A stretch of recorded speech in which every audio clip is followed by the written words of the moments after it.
내가 신학교 2학년 때 아주 재미난 일이 있었어요. 재미난 일이라기보다도 의미 있는 일이었죠. 제가 사실은 신학교 들어갈 때 우리 집에서 성당 다니는 사람이 아무도 없었어요. 나만 성당 다녔어요. 나만 성당 다녔으니까 집에서 이해가 안 가는 거죠. 신학교 간다니까.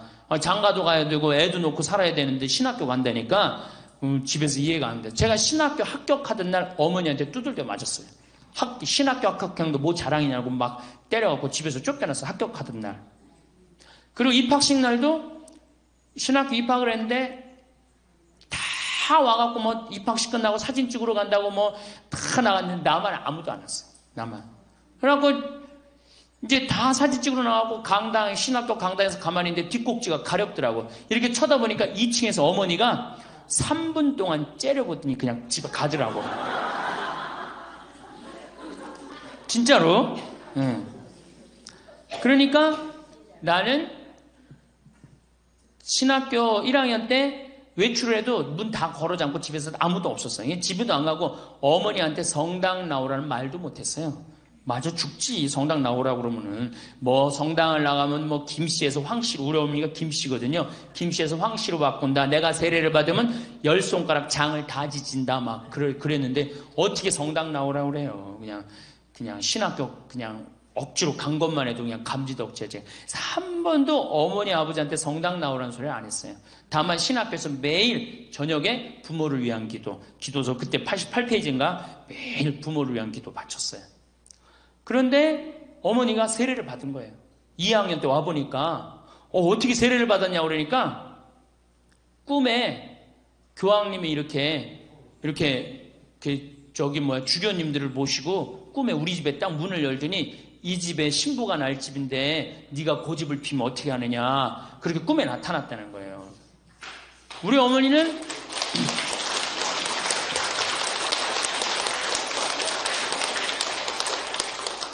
어머니는 교황님 아니면 안 놀아. 교황님 아니면 안 놀아. 그래갖고 세례를 받았다는 거예요. 그래갖고 발칵 뒤집혀져 갖고 동네 전체가 거의 다 세례를 받았어요.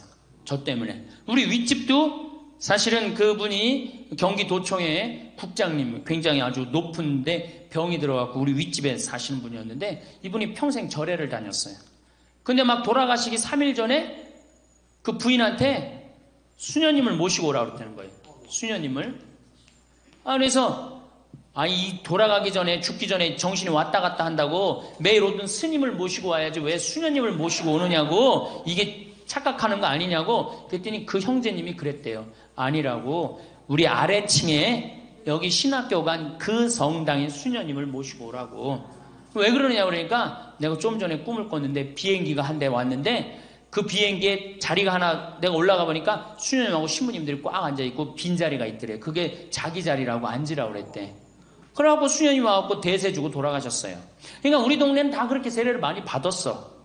그런데 우리 집에서 한 50m 떨어진 집에 세례를 받았는데 1년 전에는 아들이 죽고 2년째는 딸이 죽은 거예요. 그러니 이게 만신을 믿던 분들이 성당을 받았고 종교를 바꿔갖고 우리가 이런가 보다. 그래갖고 이제 무당을 불러서 구술한 거예요. 구술하면은 처음에 무당이 신을 노여움을 풀어주기 위해서 춤을 춰요. 막 이제 접신을 하기 위한 거죠.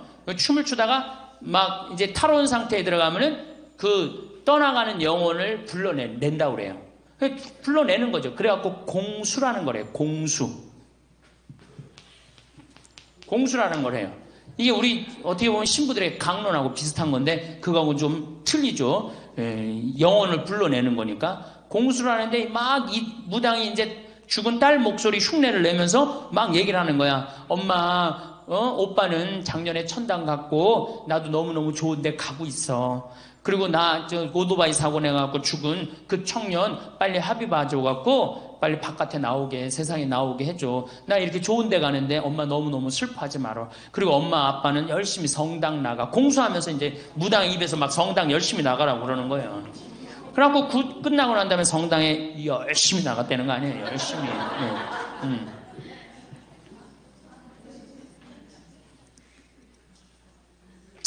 제가 비산동, 오늘 아주 비산동 잘 왔네. 비산동 성당에서 기억날 거야.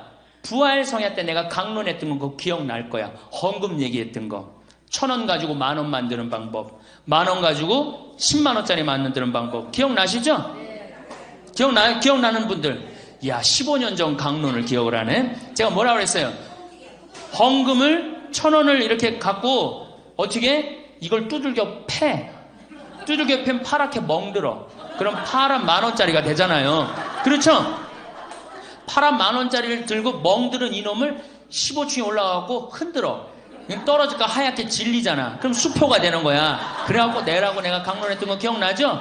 15년 전 강론이야. 근데 그때 내가 또 무슨 강론을 했느냐면은 천당 갈 사람 손들어 보라 그랬어요. 그때 비산동 성당이 굉장히 크죠. 한 2,000명 정도 부활 성야미사에 2,000명 있었어. 그때 50명이 천당 갈 사람 손들어 할 때 2,000명 중에 50명이 귀 밑에 올라갔다 내려갔다 하더라고. 50명이. 아니 예수님 부활 축하 미사야. 그 축하 미사에 천당 갈 사람 손들어 그랬더니 50명이 귀 밑에 올라갔다 내려갔다 하는 거예요. 기가 막히죠? 그렇죠? 2,000명이 다 손을 들고 알렐루야 아멘에도 전찬을 판국에 어떻게 50명이 귀 밑에 올라갔다 내려갔다. 1950명 안 되는 거예요.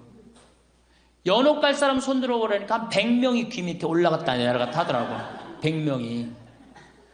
더 기가 막힌 거 지옥 갈 사람 손들어 보니까 50명이 귀 밑에 올라갔다 내려갔다. 50명이. 물론 이렇게 말하는 분들이 계실 거예요. 신부님 우리가 겸손해서 그렇다. 우리 천주교구들은 다 천당 갈 만큼 열심히 살고 착하게 산다. 천주교구들은 틀려도 뭐가 틀리다. 천주교도 말만 하는 게 아니라 행동으로 착하게 산다. 물론 그럴 수 있어요. 하지만은 제가 보기에는 50명이 귀 밑에 올라갔다 내려갔다는 건 그건 아니에요. 성당 나오는 거는 그것도 예수 부활 대축일 성야미사에 전부 다 손들고 알렐루야 예수 부활했으니까 나도 부활해야 된다. 이래야지 50명이 귀 밑에. 이게 왜 그래? 연옥이 있어서 그래. 연옥이. 그러니까 연옥이 있으니까 하늘나라 세상 연옥 양다리 걸치기 하는 거예요. 양다리 걸치기. 하늘나라도 가고 싶고 세상도 누리고 싶고. 그러고 어느 날 갑자기 부활대축일은 혹시 하느님이 나 까먹을까봐 부활대축일을 한번 가고, 또 세상에 너무 열심히 나가다가 또 어떻게 열심히 나가다 성탄 때 하느님이 나 까먹을까봐 나오고. 개신교는 주일날 쉬어요 안 쉬어요? 주일날 개신교 장사하는 사람들 거의 다 쉬어요. 천주교는 쉬는 사람도 있고 안 쉬는 사람도 있고 그래요. 이 연옥 때문에. 연옥 때문에. 근데 예수님이 연옥 주려고 그렇게 십자가의 고통을 겪으셨을까요? 아니죠. 예수님은 우리에게 천국을 선물로 주시기 위해. 예수님께서 수고순환하신 이유는 오로지 하나예요. 바로 우리 인간들이 구원되어 천국에 가기를 원하시기 때문이에요. 슈바이처 박사는 물 없는 강처럼 기쁨 없는 그리스도인, 기쁨 없는 신앙, 기쁨 없는 사람이 세상을 피곤하게 한다는 거예요. 여러분들 성당에서 나온다고 딱 모임을 가졌는데 그냥 우울하게 이렇게 앉아 있으면은 그 사람 보고 있으면은 피곤해요, 안 피곤해요? 반짝반짝 웃는 사람이 있으면은 기분 좋아요, 안 좋아요? 이게 기쁨이라는 게 굉장히 중요한 거예요. 참느냐고 그냥 이러지도 못하고 저러지도 못하고 그렇게 살면 안 된다는 거죠. 여기 지금 우리 교우들 지금 옷 입고 온 거 보면은 다 까만색이야, 다 지금. 아니 명동으로 오면 좀 색깔을 이쁘게 입고 와야 될 거 아니야. 명동에 나오는데. 근데 우리는 화려한 옷 입으면 안 돼. 우리 천주교 교우들은. 내가 그 개신교 설교하러 갈 때 정말로 제가 많은 걸 배웠어요. 뭘 배웠느냐면은 예배하러 한 300명 정도가 나왔는데 전부 다 예쁜 옷을 입고 나왔어요. 정말로 축제 오는 것 같은. 그러니까 주일 예배하러 오는 것 같은. 근데 우리 지금 여기도 지금 얼마나 까만지 몰라요, 지금. 그러니까 이게 감사의 신앙생활하는 사람이랑 간구의 신앙생활하는 사람이랑은 차원이 틀려요. 감사 드리는 사람들, 찬양 드리는 사람들은요, 그냥 저절로 뜨거워요. 그런데 간구 기도하는 사람, 기도해서 복을 받는다. 이게 기복신앙이에요. 성당에 나와갖고 뭐 이거 달라 저거 달라 이거 해달라 저거 해달라 기도하는 분들 있죠? 기도해서 복 받는 거 그거 기복신앙이에요. 우리 무당한테만 가갖고 기복신앙 있는 거 아니에요.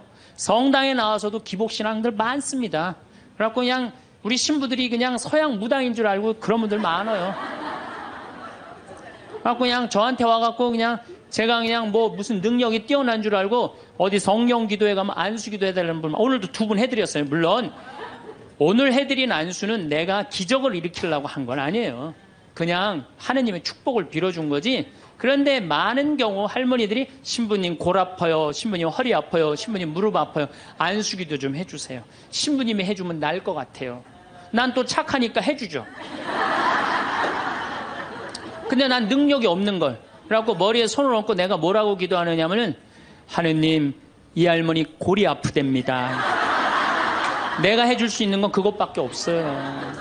내 손에서는 아무것도 안 나와요. 난 사람도 한 명도 없고. 그러니까 제가 한 2년 전부터 안수기도 안 해줘요. 왜? 아무것도 안 나오는데 누르고 있는 나도 한심하고, 아무것도 안 나오는데 머리 디미는 교우들도 불쌍하고, 그래서 안 해줘요. 여러분들 정말로 우리가 얼마나 감사하냐. 여기 적어도 명동까지 걸어서 오신 여러분들은 행복한 분들이에요. 눈 2개, 콧구멍 2개, 입 있으면 다 받은 거예요. 정말로. 여러분들 눈 하나 갈아 끼는데 얼마가 드느냐. 내가 조사를 확실히 해보니까 사실은 이거는 그렇게 하면 안 되는 건데, 눈 하나 정말로 갈아 끼는데 그 장기 매매 시장에서 하나에 1억에 1억. 2개면 2억에 2억. 여러분들 지금 이게 지금 얼마를 깔고 있느냐면 2억을 지금 눈에 깔고 있는 거야. 2억을. 감사해요, 안 감사해요?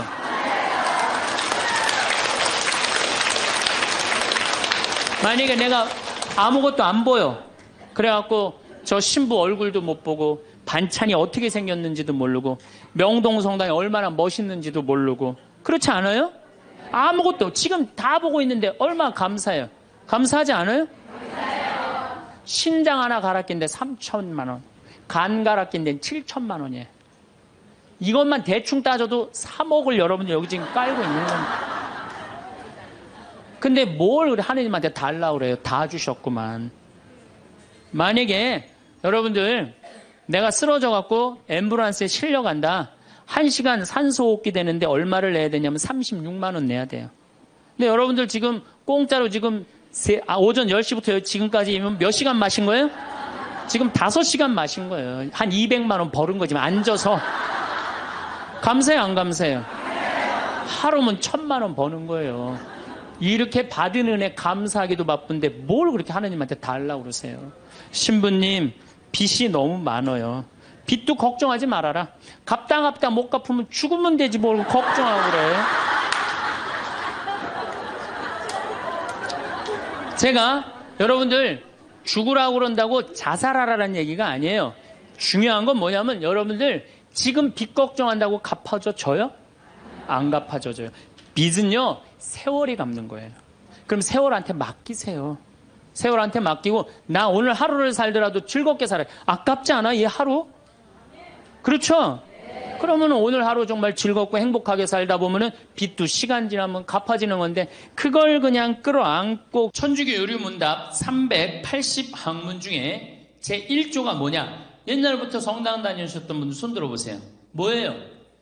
천주를 알아 공경하고 자기 영혼의 구원을 위하여 세상에 낳느니라. 이걸 제가 지난 3주 동안 말씀을 드렸습니다. 사실은 하느님께 경배드리기 위한 인간의 도구가 뭐냐면은 춤, 노래, 시편, 시, 그림. 이게 예술이에요, 예술. 인간이 이 자기의 감정을 극도로 표현할 수 있는 거예요. 춤도 감정을 극도로 표현할 수 있고, 노래도 감정을 극도로 표현할 수 있고, 시도 감정을 극도로 표현할 수 있고, 그림도 마찬가지입니다. 이 네 가지를 통해서 우리는 하느님께 영광을 드릴 수 있는 거예요. 이 네 가지를 잘 활용할 줄 모른다. 그럼 우리의 마음을 잘 표현하지 못하는 거예요. 그래서 우리가 신앙생활을 할 때 이 네 가지의 도움을 잘 받아야 되고, 이 네 가지를 모든 종교가 잘 이용하고 있습니다. 이게 또 하느님이 주신 인간의 선물이고 춤을 추고 노래를 하고 시를 하고 그림을 그리는 거, 특히 그림 그리고 시하고 노래하는 것, 이거는 정말로 인간만이 할 수 있는 특권이에요. 특권. 춤은 나름대로 새나 이런 거 우리가 춤이라고 보지만은, 그래도 춤도 굉장히 인간의 아름다운 소중한 하느님이 주신 선물이죠. 이걸 또 누구한테 돌려드려야 돼? 하느님께 돌려드려야 돼요. 자, 이제 두 번째로, 우리 성당에 나오는 목적은 두 번째로 자기 영혼의 구원을 위하여 나오는 거예요. 근데 실질적으로 정말 우리가 신앙생활하면서 자기 영혼의 구원을 위해서 정말 간절하게 애를 쓰느냐, 내 영혼이 천당 가는 거, 하느님 나라에 가는 거, 이걸 얼마나 힘을 쓰느냐, 저는 그렇게 생각하지 않아요. 천당은 두 번째고, 뭐에 우리가 마음에 팔려 있어? 세상에 마음이 팔려 있어요. 그래갖고 뭐만 얻으면 돼? 마음의 평화만 얻으면 돼. 제가 92년도에 철산 성당에 보좌 신부를 할 때 아주 예쁜 새색시가 저한테 찾아와서 신부님, 저는 요즘 너무 힘들다는 거예요. 왜 힘드냐 그러니까 꿈에 자꾸 학도병 그 망토를 하고 그런 학도병이 나타나는데 너무 고통스러워한다는 거예요. 너무 고통스러워한다고. 그래서 그 학도병이 계속 꿈에 나타난다는 거예요. 그냥 한번 꾸고 지나가면 모르는데 정기적으로 계속 나타난다는 거예요. 결혼한 지 얼마 되지도 않았는데. 그래서 내가 그러면은 시아버지를 좀 찾아가라. 시아버지한테 가갖고 혹시 36년 동안 나라 뺏긴 정말 서러운 시절에 41년부터 우리나라가 뭐를 많이 끌려나갔어요? 학도병을 많이 끌려나갔어요. 혹시 형제 중에 그런 분이 있는지 알아봐라. 그랬더니 갔다 왔더니 시아버지 동생이 징용에 끌려갔다는 거예요. 시아버지 동생이. 그러면은 분명히 그 영혼이 바로 자매가 하느님을 믿으니까 그 영혼이 자매의 도움을 필요로 하는 거다.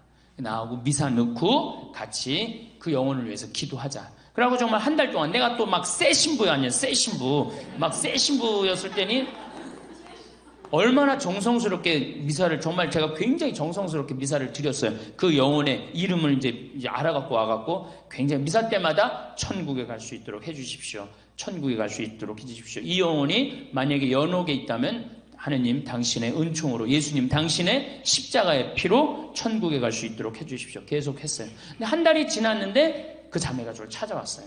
신부님, 어제 꿈에 그 학도병이 네 덕분에 내가 좋은 곳에 간다고 고맙다고 그러고 떠나갔다는 거예요.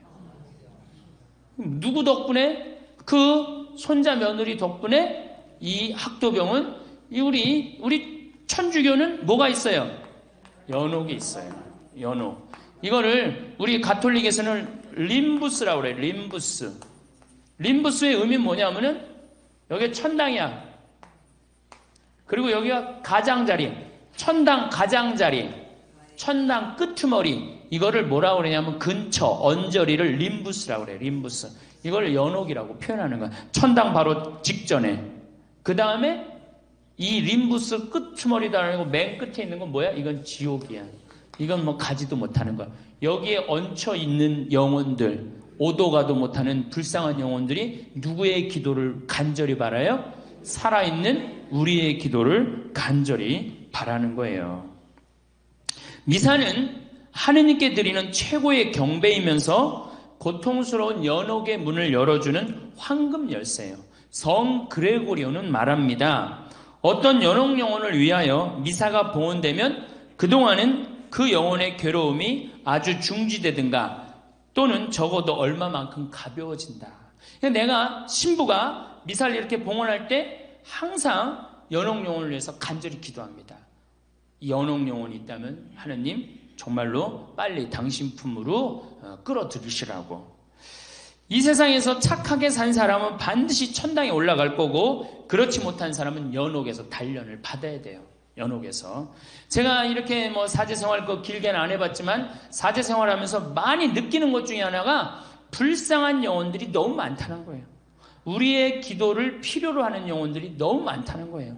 그러니까 미사 봉헌할 때 우리 자식 공부 잘하게 해주시고, 우리 남편 회사 안 떨어지게 해주시고, 우리 집 아파트 뛰게 해주시고, 그건 문제도 아니야. 지금 미사를 봉헌하는 순간은 뭐가 가장 중요해요? 영혼의 구원이 가장 중요한 순간이에요. 근데 우리 그냥 미사하면서도 그냥 엉뚱한 기도만 하는 거. 무슨 기도에? 세상의 복만 누리기를 기도하는 거예요. 미사는 그런 게 아니에요. 세상의 복을 누리기 위해서 드리는 게 미사 아니에요. 하나님께 찬양 드리고 또 영혼의 구원을 위하여 드리는 미사가 미사라는 거예요. 이 로마의 성 바오로 아시죠? 바오로 성인 목이 잘렸을 때 3번 목이 튀었다 해서 그 기념 성당으로 트레스폰타라고 그랬어요. 3번 목이 튀었다.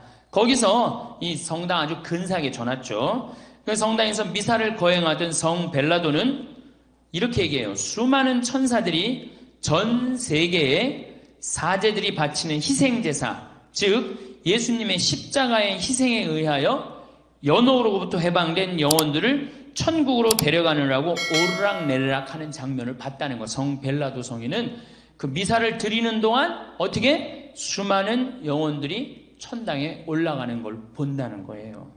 성 요한 보스코, 우리 청소년들의 주보 성인인 요한 보스코는 뭐라 그래? 미사의 거룩한 희생 제사는 연옥의 불쌍한 영혼들을 도와줍니다. 사실 미사는 그 영혼들의 고통을 덜어주며 그들이 고통받는 기간을 단축시켜주며 그들을 빨리 복된 왕국으로 데려다주기 위한 가장 효과적인 방법입니다. 그러니까 미사가 드려지는 동안 누구를 위해서 내가 미사를 드리고 있다. 그러면 그 사람 지향하는 사람은 고통이, 연옥의 고통이 중지되든가 아예 그 고통이 끝이 난다는 거예요. 그리고 연옥에 있는 고통을 가장 쉽게 천국으로 올릴 수 있는 방법은 우리 예수님의 십자가상의 제사, 예수님의 십자가상의 희생이 연옥 영혼을 천국으로 올리는 거예요. 예수님이 왜 이 세상에 오셔서 십자가에 고통을 지셨어요? 천국문을 열어주기 위한 거야.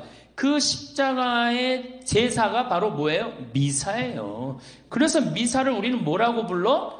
구원의 미사라고 그러잖아. 구원의 미사. 구원의 미사라고 그러죠? 그러니까 우리가 구원을 위한 미사란 말이야. 연옥 영혼을 구원하기 위한 미사. 그러니까 미사할 땐 여러분들은 그런 지향을 두고 꼭 봉헌을 하셔야 됩니다. 최근 가장 가까이에서 성인이 된 비오 신부님께서는 많은 연옥 영혼들이 연옥에서 풀려나도록 미사를 바쳐달라고 부탁하기 위해서 신부님한테 많이 나타난다는 거예요. 난 너무너무 고통스러우니까 날 도와달라고. 아까 제가 말씀드렸던 그 새색시 얘기도 똑같은 거예요. 그러니까 많은 연옥 영혼들이 누구의 기도를 바래? 우리의 기도를 바란단 말이야. 근데 우리는 엉뚱하게 미사 때 연옥 영혼을 위해서 기도하는 건 아니고 어디다 대고 기도해? 이 세상 복 달라고 기도한단 말이야.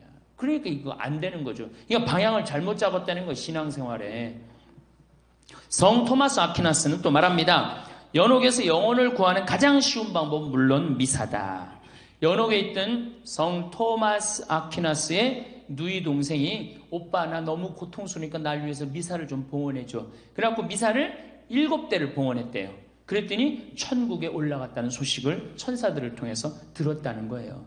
그만큼 미사가 중요한 거예요. 그리고 연옥에 있는 영혼들은 스스로는 천당에 올라갑니까? 못 올라갑니까?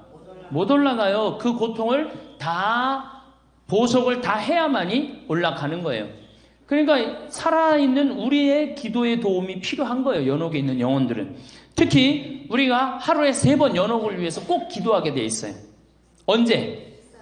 식사 후에. 전능하신 하나님 베풀어 주신 모든 은혜 감사합니다. 아멘. 주님의 이름은 찬미를 받으소서. 이제와 영원히 받으소서. 세상을 떠난 모든 교우들이 천재자비하심으로 영원한 안식을 누리게 하소서. 기도하죠. 근데 우리 천주교 교우들은 밥 먹을 때도 감사기도 잘 안 해요. 밥 먹을 때도. 돌아다녀 보면은 성어 긋고 밥 먹는 교우들 별로 없어요. 손가락에 묵죽 껴도 성어 안 거요. 제가 우리 목사님들은 내가 우리 신부들하고 한번 어서 밥 먹었어요. 밥 먹으러 갔는데 우리는 이제 신부들은 보통 로망칼 안 하고 신부들끼리 모일 때 편안하게 만나잖아요. 우리 신부들하고 이제 똑같이 음식을 시켰어요. 그럼 우리는 이제 밥 먹을 때 어떻게 해? 성부와 성자 성령 이름으로 아멘. 주님 은혜를 내려주신 이 음식에 강복하소서. 우리가 딱 강복하고 밥을 먹기 시작했어요. 근데 목사님들은 거기서 한 4분인가 5분이 목사님들이 밥 먹으러 왔는데 이게 기도하기 시작하는데요. 무지하게 하더라고요. 우리 저 목사님 사모님이 몸이 아픈데 몸을 낫게 해주셨고 이렇게 좋은 음식을 주셔서 너무너무 감사합니다. 또 다른 목사님이 또 그냥 우리 저 목사님 새로 목회를 시작하셨는데 목회 잘하게 해주셨고 막 기도하는데 우리 밥 다 먹을 때까지 감사 기도를 하는 거예요. 정말로 우린 그렇게 감사 기도 애절하게 안 해요. 이렇게 밥 맛있게 해주셔서 감사합니다. 제가 제일 잘하는 게 감사기도예요. 감사기도.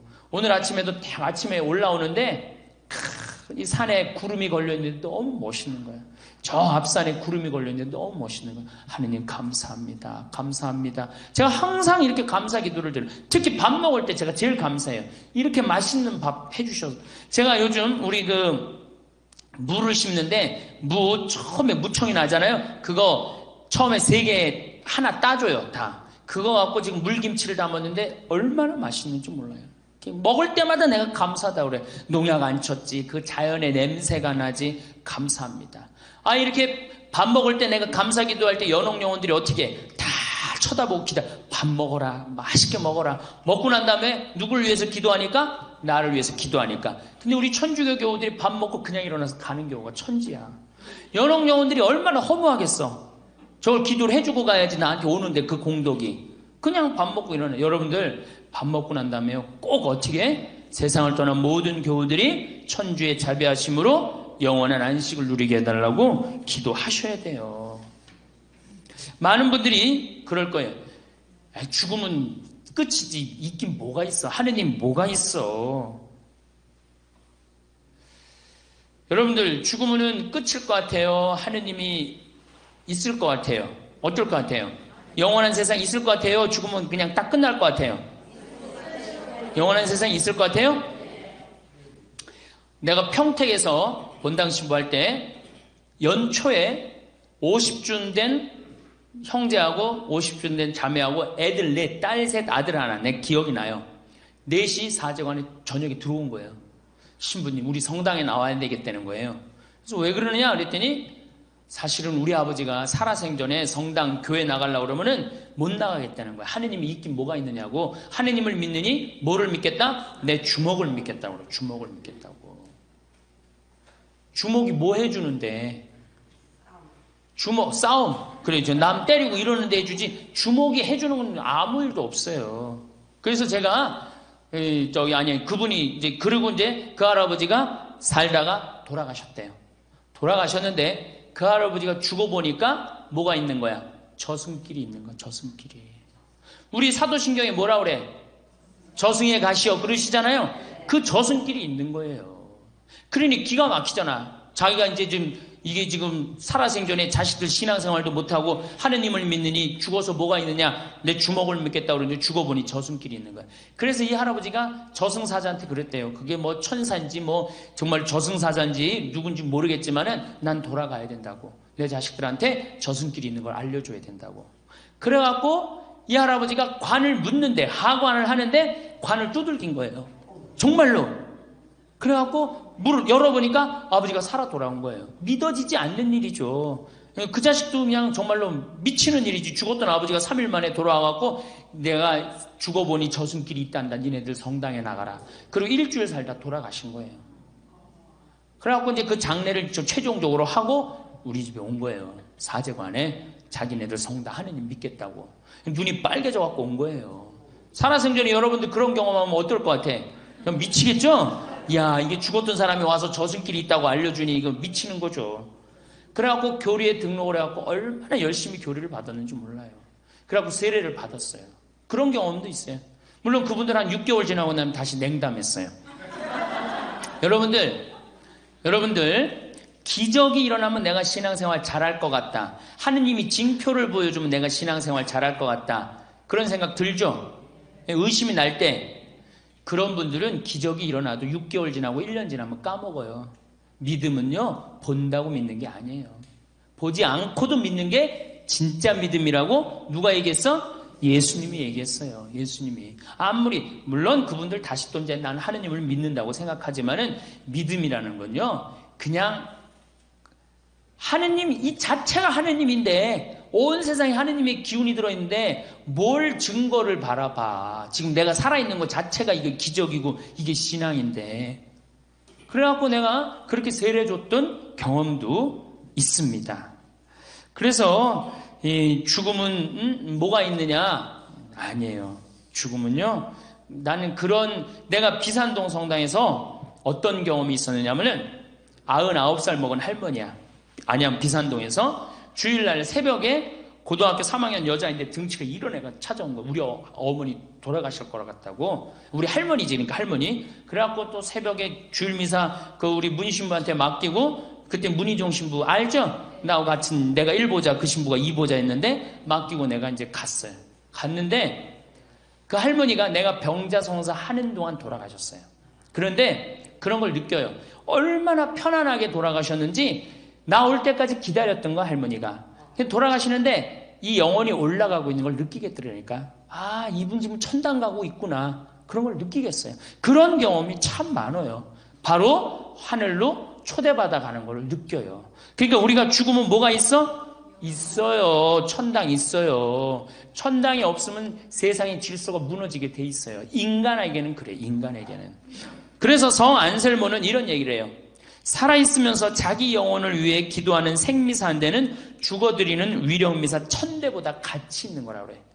자, 우리가 살아생전 여기 오시는 분들 미사예물 많이 봉헌해요. 미사예물 봉헌하는 거 보면 자식 시험 잘 보게 해주고, 뭐 사법고시 잘 보게 해주고, 결혼하게 해주고, 맨 이런 거야. 또 기도를 해도 전부 다 다른 사람, 손자, 손녀, 뭐 전부 다 자기 자신의 구원을 위해서 미사 넣는 사람 하나도 없어요. 여러분들 자기 이름 넣고 자기 미사 봉헌하는 사람, 내가 이제까지 나는 내 이름으로 내가 써갖고 미사를 넣고 그 미사에 내 영혼의 구원을 위하여 미사 봉헌 나는 한 적이 한 번도 없다. 한번 손 들어봐요. 한 번도 손 들어봐. 한 번도 없죠? 아니, 살아생전에 자기 자신을 위하여 드리는 미사 1000대는, 미사 한 대는 죽어드리는 위령미사 1000대보다 낫대는데, 아니 20년 30년 신앙생활 하면서 자기 영혼의 구원을 위해서 미사를 한 대도 안 드렸다. 신앙생활 헛된 거지. 그렇죠? 다시 한번 손 들어봐. 나를 위해서 미사를 한 대도 내가 안 드렸다. 헌금 넣고. 손 들어봐. 내가 혼 안 낼 테니까 손 들어봐요. 신앙생활 헛된 거요. 신앙생활. 이제 본당에 돌아가셔서 어떻게 해요? 본인 이름 쓰세요. 김마리아, 내 영혼의 구원을 위하여 이 미사를 봉헌합니다. 그리고 미사예물을 넣으세요. 그리고 그 미사에 참여해갖고 신부님이 뭐라 그래? 오늘은 김마리아 베네딕토를 위해서 미사를 봉헌하겠습니다. 생미사를 봉헌하겠습니다. 그래갖고 그 미사를 할 동안 하느님한테 애절하게 기도하세요. 하느님, 나는 천국에 가고 싶습니다. 이 예수님의 피로써, 예수님의 십자가상의 이 피로써 내가 구원될 수 있도록 정말로 신부님 정성스러운 미사, 나의 영혼의 구원을 위한 큰 도움이 됐으면 좋겠다. 그렇게 한번 미사를 한번 봉헌해 보세요. 미사가 절절하지. 그렇게 생각 안 하고 미사를 하니까 판교에 2번 갯돈을 타갖고 내가 이번에 청약을 해야 되는데 동탄에 내가 이번에 청약을 해, 이런 생각만 미사 내내 하다가 끝나는 거예요. 예수님이 이 세상에 오셔서 하신 가장 많은 이야기가 무엇입니까? 서로 사랑하랍니까? 아니에요. 성서 전체를 훑어보면 온통 하늘나라 이야기뿐이에요. 마테오 복음만 제가 예를 들겠습니다. 예수님께서 40일 동안 단식한 후 갈릴레아 전도 여행을 시작하시기 전에 하신 첫 말씀이 뭐야? 회개하여라, 하늘나라가 다가왔다. 하늘나라가 다가왔다. 예수님이 하신 첫 마디가 뭐야? 하늘나라야, 하늘나라. 그 다음에 이 산상설교 마테오복음 뭐라 그래? 하늘나라를 위해 박해받는 사람들은 기뻐하고 즐거워하여라. 하늘에서 받을 상이 크다. 하늘에서, 하늘나라, 천국에서 받을 상이 크다 이거야. 자기 형제에게 멍청이라고 하는 자는 불붙는 지옥에 던져질 것이다. 지옥 말씀하셨죠? 네. 지옥에 던져질 것이다. 온몸이 지옥에 던져지는 것보다 지체 하나를 잃는 것이 낫다. 하늘나라와 지옥에 대해서 분명하게 말씀해 주셔요. 하늘나라와 지옥에 대해서. 누구든지 사람들 앞에서 나를 안다고 증언하면 나도 하늘에 계신 내 아버지 앞에서 그를 안다고 증언할 것이다. 하늘에 계신.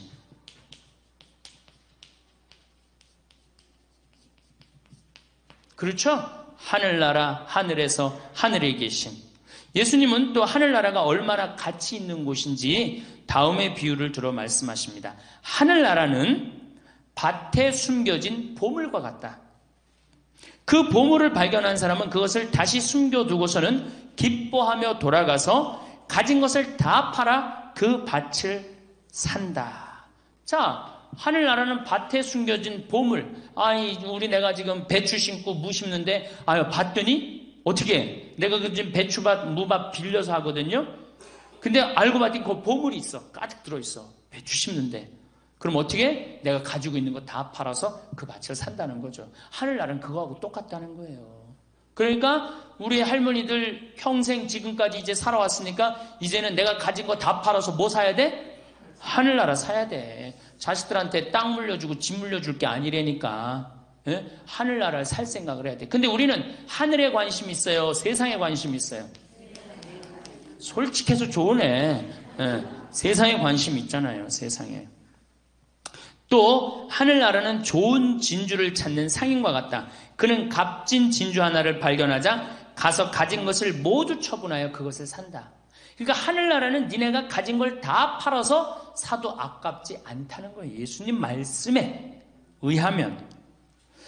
왜 천주교 교우들 죽기 전에 성당의 신부님이나 수도원에 가서 모든 재산 성당 지어서 봉헌하면서 죽는 사람이 드무냐? 나는 이제까지 지금 17년 사제 생활하면서 수원교구에 정말 돈 많은 사람이 죽으면서 내가 성당 하나 져서 봉헌하겠다. 30억, 40억 기증하고 죽은 사람 하나도 못 봤어요. 근데 내가 로마나 이탈리아, 프랑스 성지순례 가보면요. 한 사람이 기증하고 지은 성당 수두룩해요. 한 사람이. 자기가 가진 재산 다 팔아서 성당 짓고 돌아간 사람 수두룩해요. 근데 우리는 왜 천주교 교우들이 그게 없어? 우리는 하늘나라에 관심이 없어. 어디에 관심이 있어? 세상에 관심이 있어. 세상에. 개신교 내가 이렇게 얘기 들어보면은 어떤 성도들은 교회, 시골 교회 한두 개 줘서 봉헌하는 사람들 많아요. 잘 사는 사람들. 근데 천주교는 절대 안 그래. 왜? 우리는 세상에 마음의 평화를 얻는 게 훨씬 관심이 많은 거예요. 우린 연옥 때문에 그래. 이놈의 연옥이 문제예요. 개신교는 하늘나라는 지옥이야. 중간 연옥이 없어. 우리는 믿는 구석이 뭐야? 연옥이 믿는 구석이야. 그래도 연옥은 갈 수 있지 않느냐. 이게 이제 문제죠, 신앙에. 하늘나라는 이 어린이들 같은 사람들 것이다. 부자가 하늘나라에 들어가는 것보다는 낙타가 바늘구멍으로 빠져나가는 것이 더 쉽다. 예수님이 강론하신 모든 건 다 어디로 향해 있어요? 하늘나라로 향해 있어요. 하늘나라로. 그러니까 우리는 뭐를 희망해야 돼? 하늘나라를 희망해야 돼. 황소와 살찐 짐승을 잡아놓고 혼인잔치에 사람을 초대하였는데도 세상 일에 눈이 어두워서 밭에 나가고 소보러 가고 장사로 나가고 초대에 응하지 않자 잔치집 주인은 길거리에 나가고 아무나 다 초대하러 화가 나갔고, 자기 영혼의 구원을 위해서 신경 하나 쓰지 않는 우리 천주교 교우들 정신 상태를 너무 잘 표현하는 성서구절이에요. 그렇죠? 하늘나라의 잔치집에 초대했는데, 하늘나라 잔치집에 초대를 했는데, 나는 밭에 나가봐야 된다. 난 장사 나가야 된다. 난 소를 5쌍을 샀는데 소 보러 나가야 된다. 이러고 잔치에 초대 안 하잖아요. 열 처녀의 비유를 들어 하늘나라에 들어가기 위해서는 항상 등불에 기름을 준비하라고 말씀을 하세요. 그러니까 예수님 이 세상에 오셔서 강론 처음부터 끝까지가 뭐야? 하늘나라에 초대하는 내용이에요. 그리고 십자가에 못 박혀 돌아가시면서 뭐라고 그래? 나는 너희들의 구원을 위하여 천국의 문을 열기 위해서 십자가를 진다. 이런 말씀을 하세요. 마태복음 8장에 이런 얘기 나와요. 사람이 온 세상을 얻고도 제 목숨을 잃으면 무슨 소용이 있느냐? 사람이 제 목숨을 무엇과 바꿀 수 있겠느냐?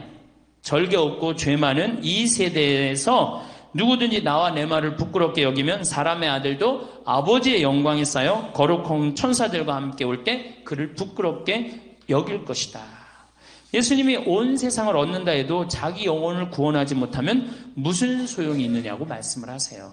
그러니까 이제 우리 할머니들 이제 뭐가 제일 중요해? 이제 지금부터 내 영혼의 구원을 살 만큼 살았잖아. 애도 낳아보고 시집도 가보고 해볼 거 다 했잖아. 그러니까 이제 이 세상에 이제 욕심내지 말고 이제 어디다 욕심내세요? 하늘나라를 욕심내세요. 마음을 다 비우시고. 우리는 미사 내내 우리의 구원을 위하여 기도하고 있습니다. 참회 예절을 마치고 사제가는 기도문을 가만히 들어보세요. 전능하신 하느님, 저희에게 자비를 베푸시어 죄를 용서하시고 어디로 이끌어달라 그래? 영원한 생명으로 이끌어달라 그래. 영원한 생명. 그렇죠? 사도신경 마지막에 뭐라 그래? 거룩하고 보편된 교회와 모든 성인의 통공을 믿으며 죄의 용서와 육신의 부활을 믿으며 영원한 삶을 믿나이다. 이거 봐봐. 영원한 삶, 영원한 생명, 하늘나라, 하늘에서 하늘에 계신 우린 맨 하늘나라를 계속 얘기하고 있어요. 천국을 얘기하고 있단 말이에요. 아울러 성찬전례 이 양식을 보면 사제는 죽은 이들을 위해서 기도해요. 이 세상에서 불러가신 베드로를 생각하소서. 이 세상에서 불러가신 데레사를 생각하소서. 이 세상에서 불러간 요한을 생각하소서. 그는 세례를 통해 성자의 죽음에 동참하였으니 그 부활도 함께 누리게 하소서. 그렇죠? 부활. 죽었다가 살아나는 거. 예수님 부활하신 것처럼 그 부활도 함께 누리게 하소서. 아울러 신부는 미사를 봉헌하면서, 사제는 미사를 봉헌하면서 하느님을 믿지 않고 죽는 이들을 위해서도 기도해요. 뭐라고 그러냐면은 부활의 희망 속에 고이 잠든 교우들과 세상을 떠난 다른 이들도 모두 생각하라는 거야. 그렇죠? 부활의 희망 속은 누가 바라는 거야? 우리들이죠?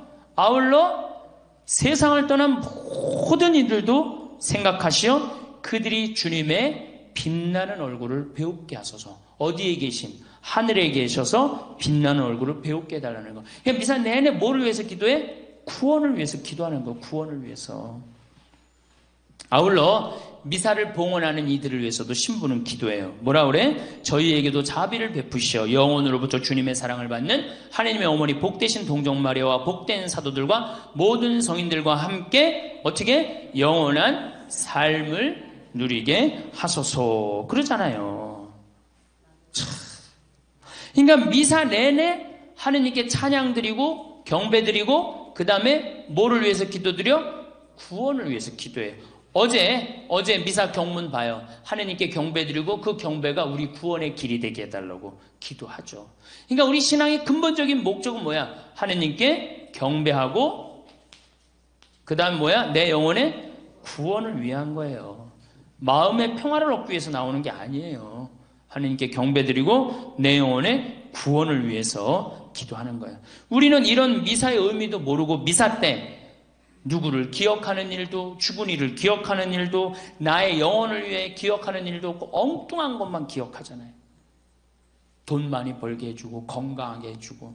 진짜 중요한 건 내 영혼의 구원을 위한 거예요. 제가 이렇게 영혼의 그런 교감, 많은 영혼들이 우리의 도움을 필요하고 많은 영혼들이 천국으로 올라가 있고 성 벨라도 성인이 말씀을 하셨듯이 우리가 미사를 봉헌할 때 수많은 연옥 영혼들이 올라가요. 그래서 제가 미사를 봉헌할 때 이렇게 미사 지향 들어오잖아요. 세상을 떠난 누구를 위해서 기도하려고 할 때 항상 제가 속으로 바치는 기도가 뭐야? 이 영혼들이 혹여 연옥이 있다면 이 미사를 통해서 예수님의 십자가의 희생을 통해서 바로 천국에 올라갈 수 있도록 하느님 자비를 베풀어 달라고 꼭 제가 정성 들여서 꼭 미사를 봉헌해요. 그리고 전 지금도 미사를 계속 기억하는 사람들이 많아요. 아마 제 생각엔 이미 천당에 갔을 거야. 그럼 뭐 내가 확인할 길이 있어야지, 뭐 영적으로 깊어야지 뭐 천당에 갔는지 안 갔는지를 알지. 그러니까 계속 해는 거지. 이제 죽어서 이제 언제 갔는지는 이제 그건 나중에 알겠지만은, 여러분들도 그렇게 기도하셔야 돼요. 하늘나라는 예수님께서 우리에게 가장 확실하게 들려주고 싶었던 선물이에요. 우리에게 주고 싶었던 선물은. 우리가 마지막 날에 오른편에 앉느냐 왼편에 앉느냐 아니면 쭉정이 걸러갖고 영원히 꺼지지 않는 불 속으로 들어가느냐는 우리가 이 세상에서 어떻게 사느냐가 중요한 거예요. 가난하고 마태복음 25장에 나오잖아요. 가난하고 헐벗고 굶주리고 목마른 사람에게 해준 게 곧 누구한테 해준 거야? 나한테 해준 거다. 나한테 해줬으니까 내가 그 상을 누구한테 줘? 천당에서 너한테 주겠다. 이 세상에서 가난하고 헐벗고 굶주린 사람한테 안 해준 건 곧 누구한테 안 해준 거야? 나한테 안 해준 거다. 나한테 안 해줬으니까 넌 나한테 받을 상이 없으니까 너는 불붙는 지옥으로 가는 거다. 그러니까 우리는 죽은 이후의 세계에 대해서 많이 생각하셔야 돼요. 저는 요즘 이 세상이 왜 전쟁과 죄악과 환경 파괴로 사느냐면은 우리가 하느님 앞에서 겸손하지 않기 때문에 그래요. 우리 인간이 지금 자연으로부터 받는 혜택, 저 많은 산에서 뿜어져 나오는 산소 덕분에 우리가 사는 거야. 그러니까 저 산을 봐도 산아 참 고맙다. 네가 있어서 내가 사는구나. 하느님께서 이렇게 아름다운 산을 조화롭게 만들어 놓으셔서 내가 사는구나. 감사하게 생각해야지. 저 산을 파헤치고 망가뜨리고 자기네들 해고 싶다고 골프장 그냥 다 밀어내고 그냥 자기네들 누리는 것만 다 쓰잖아요. 파괴하고. 하느님께 경배하지 못하기 때문에 그래요. 하느님께 감사하지 못하기 때문에 그래요. 나는 천주교 요리문답 1조가 너무 마음에 들어. 사람이 무엇을 위하여 세상에 났느냐? 천주를 알아 공경하고 자기 영혼의 구원을 위하여 났느니라. 우리가 이 세상에 와갖고 어떻게 구원받지 못하면은 우린 소용이 없는 거예요. 엄마 뱃속에 10달 동안 준비해갖고 얼마를 살아? 이제 100년을 살아. 100년을 준비해서 어떻게 살아야 돼? 영혼을 사는 거예요. 그렇죠? 엄마 뱃속에서 10달을 준비해서 100년을 살고 100년을 준비해서 우리는 뭐를 살아? 영혼을 사는 거야. 우리는 하늘나라에 대한 희망이 간절해야 돼요. 그래서 하늘나라에 갖고 예수님도 보고 성모님도 보고 베드로도 성인도 보고 정말 우리 정화상 성인도 보고 이 정화상 성인을 봐봐요. 믿으면 이렇게 믿어야 돼. 정화상 성인 아버지 정약종 아버지 돌아가셨죠? 순교해서 1801년에 정정의 엘리사벳 유소사 체칠레아 엄마 여동생 다 죽었어요. 1839년에 하느님을 믿는다는 이유 하나로 양반주의 다 포기하고 마지막으로 목숨까지 바쳐서 하느님을 믿었단 말이에요. 우리 선조들은 온전히 믿었어. 하느님을 온전히. 우리는 양다리 걸쳐서 믿어. 세상도 누리고 싶고 하늘나라도 있는 것 같고 왔다 갔다 하는 거죠. 그러지 말고 온전히 믿으세요. 그래야지 우리가 정말로 죽었을 때 정말로 천국의 찬란한 빛 속에서 영광스러운 하느님 오른편에 앉으실 수 있는 거예요. 그래서 여러분들 앞으로 하느님께 경배드리고 또 어떻게 내 영혼의 구원을 위해서 미사 때 간절히 기도하시면은 사실 그러고 나면요 세상 걱정 하나도 없어요. 세상 근심 걱정할 게 하나도 없어. 이 세상 곧 짧은 거 뭐 그렇게 매달려갖고 고통스럽게 연연하고 그래요. 영원한 생명을 희망하는 우리들인데 하느님의 상속자가 된 우리들인데 그러니까 우리는 그때 뭐를 누릴 수 있어? 마음의 평화를 누릴 수가 있는 거예요. 자, 동그란 사람, 네모난 사람, 세모난 사람, 별난 사람 사람은 다 틀려요. 정말 제가 다 틀리다는 걸 얼마나 느끼느냐 하면은 내 친구들하고 냉면을 먹어도 내 친구 중에 아주 친한 친구가 하나 있는데 얘는 냉면을 먹으면 달걀이 나오잖아요. 근데 걔는 흰자만 좋아해요. 근데 저는 노른자만 좋아해요. 저는 노른자만. 그래서 걔를 노른자를 빼놔요. 그럼 저는 노른자만 먹고 걔는 내 흰자 갖고 가고. 사람이 정말로 틀리는 것 같아요. A형하고 B형하고 A병하고 O형하고 밥을 먹었어요. 넷이서 밥을 먹었는데 성격이 다른 거죠. 꼭 피의 문제가 아니라 유형 이렇게 뭐 별 유형이 다 있듯이. 근데 보통 A병이 자기 하고 싶은 대로 한대잖아요. 그러니까 그냥 밥을 먹다가 승질이 났는지 어땠는지 숟가락을 내더니 확 나가버렸어요. 그랬더니 오지랖 넓은 O형이 궁금한 거예요. 앉아서 밥을 먹을 수가 없는 거예요. 제가 왜 나갔는지. 숟가락을 놓고 따라 나갔어요. 무슨 일인지 알아보려고. B형은 그러거나 말거나 주변에 신경을 안 써요. 나만 편안하면 되는 거야. 밥을 그냥 먹는 거예요. 계속 상관하지 않고. 그랬더니 소심한 A형이 밥이 안 넘어가는 거예요. 그래갖고 아무 신경도 안 쓰고 밥을 먹는 B형을 쿡쿡 찌르면서 한마디 합니다. 혹시 제 A병 나 때문에 삐져서 나간 거 아니냐. 그러니까 신경 쓰지 말아야 되는 건데도 신경을 다 쓰는 거예요. 그러니까 우리 이렇게 교우들 중에 굳이 내가 저 사람 이렇게 고민하고 괴로워하는 것까지 내 탓이 아닌데도 뭐 성당에서 뭐가 일이 잘못되면 다 누구 탓인 것 같아? 다 내 탓인 것 같아. 우리가 어디서 이게 교육을 받았느냐면은 루카복음 6장을 읽어보면은 뺨을 맞으면 다른 뺨을 돌려대고 겉옷을 달라고 그러면은 속옷을 두고 원수까지도 사랑하라고 가르칩니다. 원수까지도 사랑하라고 그러는데 정말 우리가 모두를 사랑해야 되는 거 아닌가 이런 생각 들잖아요. 그렇죠? 근데 예수님은 정작 다 사랑했을까요? 예수님 다 사랑하지 않으셨어요. 더욱이 12제자 중에 12제자 똑같이 사랑하지 않았어요. 12제자 중에 누구를 특별히 사랑했느냐면은 베드로, 야고보, 요한만 특별히 사랑했어요. 거룩한 변모 때 누굴 데리고 갔어요? 베드로, 야고보, 요한만 데리고 갔어요.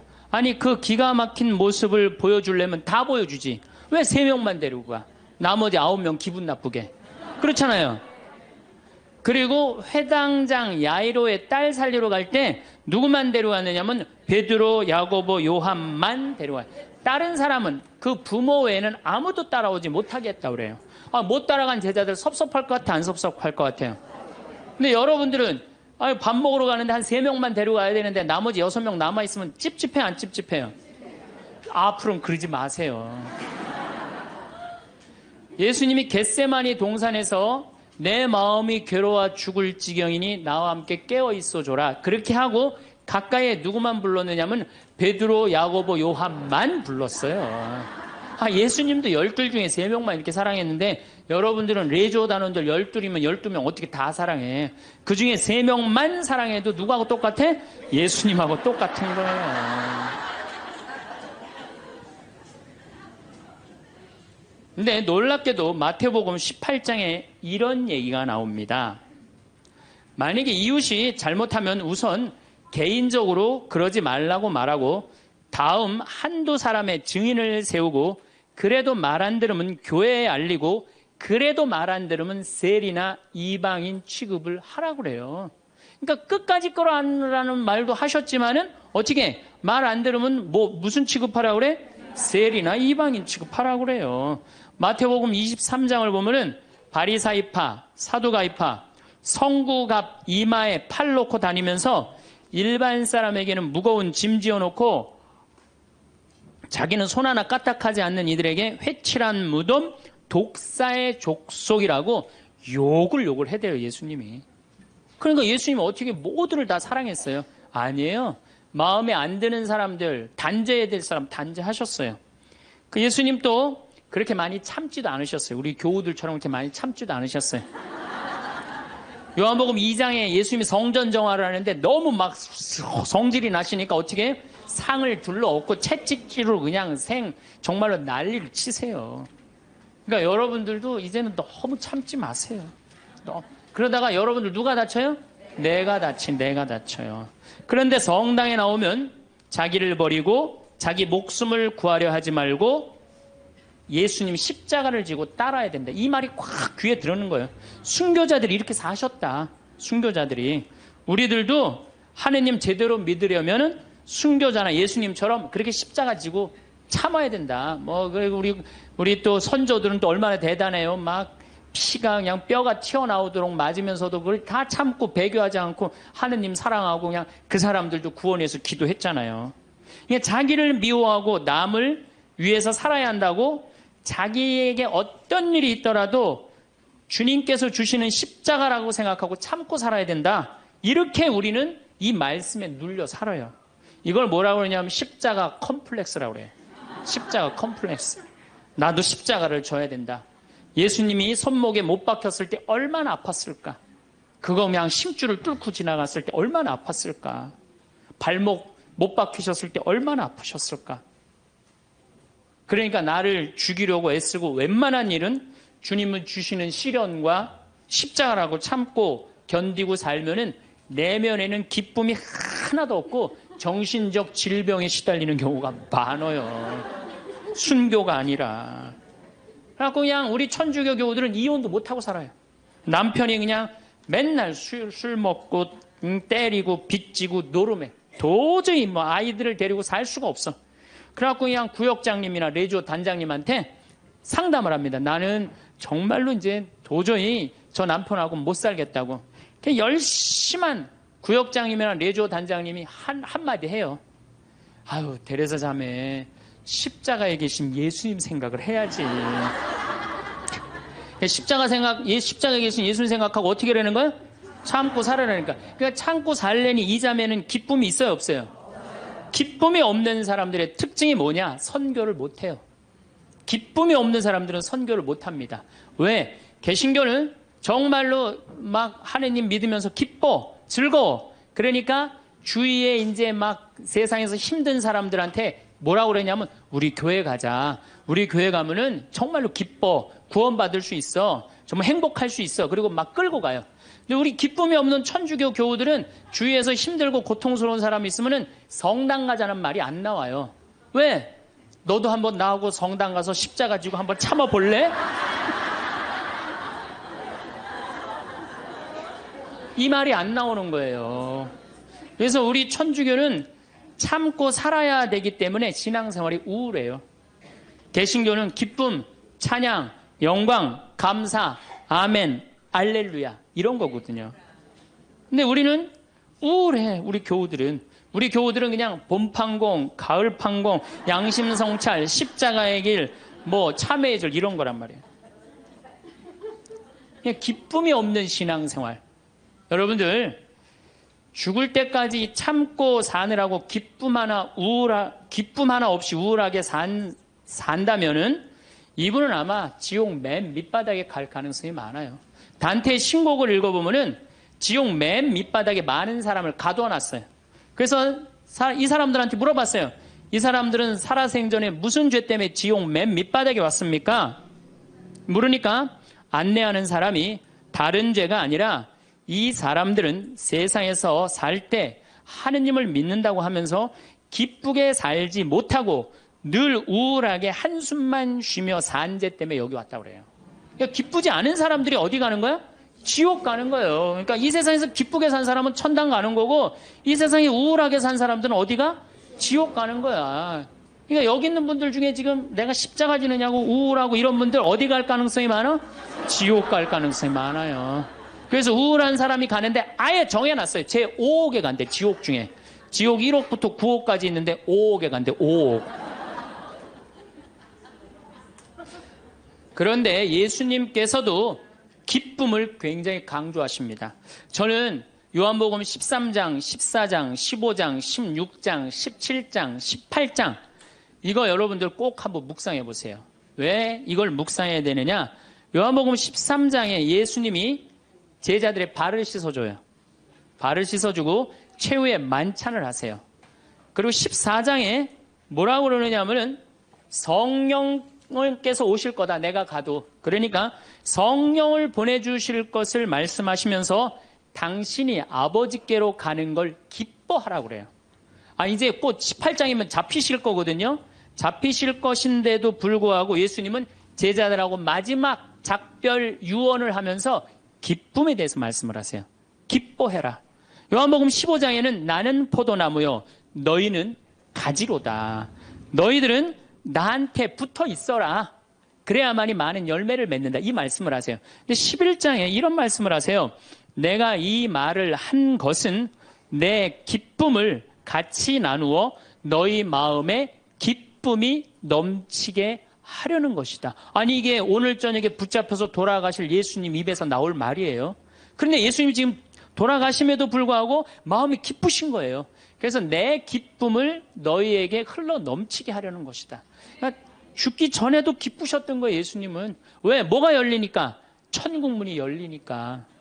16장 22절에는 진리의 성령을 보내주실 것을 다시 한번 약속하시면서 내가 다시 너희와 만나게 될 때에는 너희 마음은 기쁨에 넘칠 것이며 그 기쁨은 아무도 빼앗아가지 못할 것이다. 구하여라 받을 것이다. 너희는 기쁨에 넘칠 것이다. 예수님은 장마다 말씀하시네. 13장, 14장, 15장에 걸쳐서 16장에 걸쳐서도 말씀하시고 17장에 아버지 이 사람들이 하나 되게 해주십시오. 아버지와 나는 하나입니다. 많이 들어봤죠? 네. 이 말씀 끝에 이렇게 말씀하세요. 지금 나는 아버지께로 갑니다. 아직 세상에 있으면서 이 말씀을 드리는 것은 이 사람들이 내 기쁨을 마음껏 누리게 하려는 것입니다. 성서에 보면 온통 기쁨밖에 없는 거예요. 기쁨. 아니 지금 저 18장이면 잡으셔서 돌아가실 분이 마지막 유언에 마지막으로 하신 말씀이 뭐예요? 기쁨이에요. 기쁨. 그렇다면 여러분들은 신앙생활하면서 기뻐야 되지 않아요? 기뻐야 되는데 왜 이렇게 우울해? 왜 이렇게 청승을 떠냐 이거예요. 데살로니가 전서 5장 16절에 유명한 얘기죠. 항상 기뻐하시오. 그렇죠? 끊임없이 기도하시오. 어떤 처지에서든 감사하시오. 저는요, 이 구절보다 더 중요한 구절이 있어요. 그 다음 구절이 이것이 우리 주 예수 그리스도를 통하여 드러내신 하느님 아버지의 뜻입니다. 그러니까 여러분들이 항상 기뻐하고 어떤 처지에서든 감사하고 끊임없이 기도하는 것은 누가 예수님을 통하여 드러내신 누구의 뜻이야? 하느님의. 그러니까 기쁨과 감사는 우리의 본질이에요. 본질. 그러니까 우리가 신앙생활에 기뻐야 돼요. 필립보서 4장 4절 이 베드로 바오로 사도가 감옥에 갇혀서 쓴 거래요. 유명한 얘기예요. 주님 안에서 항상 기뻐하십시오. 다시 말합니다. 기뻐하십시오. 그래서 필립비서에 기뻐하라는 말을 16번이나 해요. 16번이나. 그리스도 안에서 기뻐하라고. 그러니까 여러분들은 신앙생활하면서 기뻐야 돼. 예수님이 일생 수고순환하셨기에 우리도 일생 수고순환해야 된다고 이야기하는 사람들 이거 잘못 알고 있는 거예요. 여러분들 신앙생활은 기뻐야 돼. 우리 천주교 교우들은 무조건 우리는 우울하게 해야 돼. 누가 강력하게 우리 가운데 앞에 있어? 십자가가 있으니까. 그러니까 성가를 들어봐도요 미쳐요. 이제 조금 있으면 대림절 시작되는데 대림절 때 내가 제일 복장 터지는 성가가 뭐냐면 구세주 빨리 오사 이 성가예요. 이 노래를 어떻게 부르느냐면 구세주 빨리 오사 어둠을 없이 하며 동정 마리아에서 탄생하옵소서 이렇게 부른단 말이야. 근데 이 노래는 이렇게 부르면 절대 안 돼요. 이 노래는 목 갖춘 마디로 시작해서 8분의 6박자야. 강량약, 중강량약. 이거 춤추듯이 불러야 되는 거예요. 어떻게 불러야 되느냐면 구세주 빨리 오사 어둠을 없이 하며 동정 마리아에서 탄생하옵소서 이렇게 불러야 되는데 우리 교우들은 어떻게 부르느냐면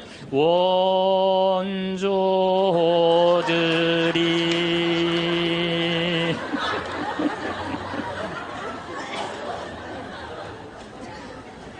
그러니까 그냥 구세주로 빨리 가사는 구세주 빨리 오사라는 가사인데 하는 거 보면 장송곡이야. 장송. 기쁨이 없는 거죠. 사실 저도 신앙을 키운 결정적인 동기는 십자가입니다.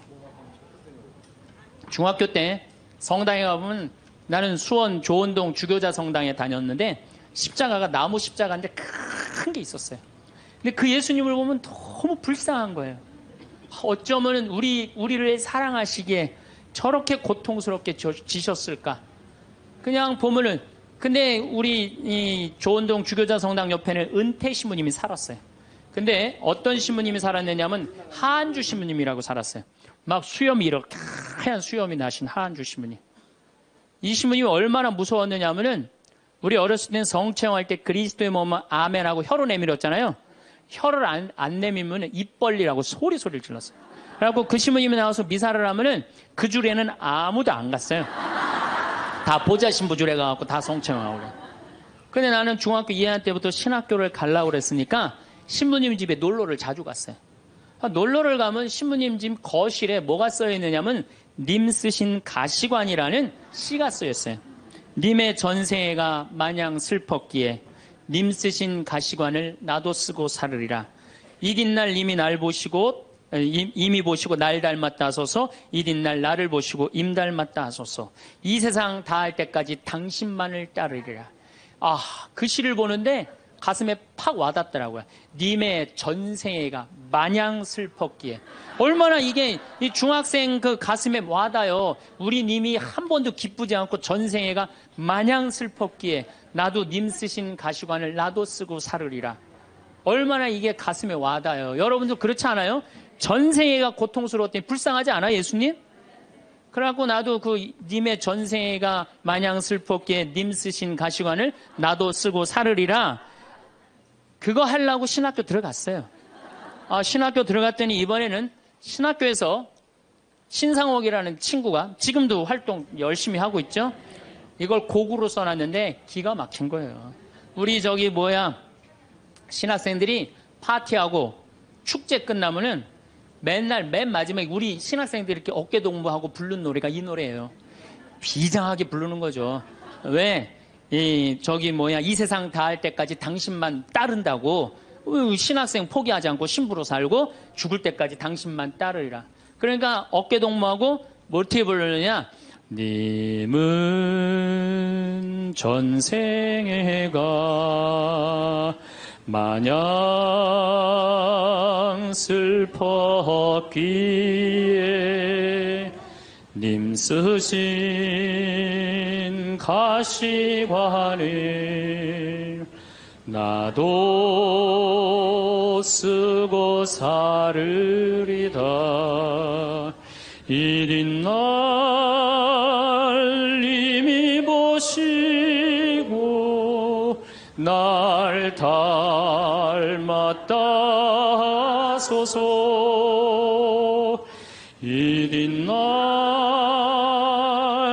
나를 보시고 임 닮았다 하소서.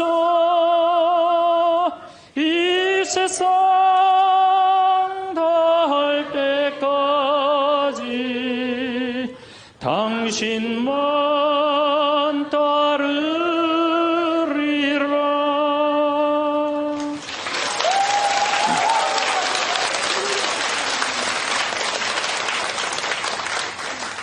이렇게 청승을 떨면서 신학교 10년을 보냈어요.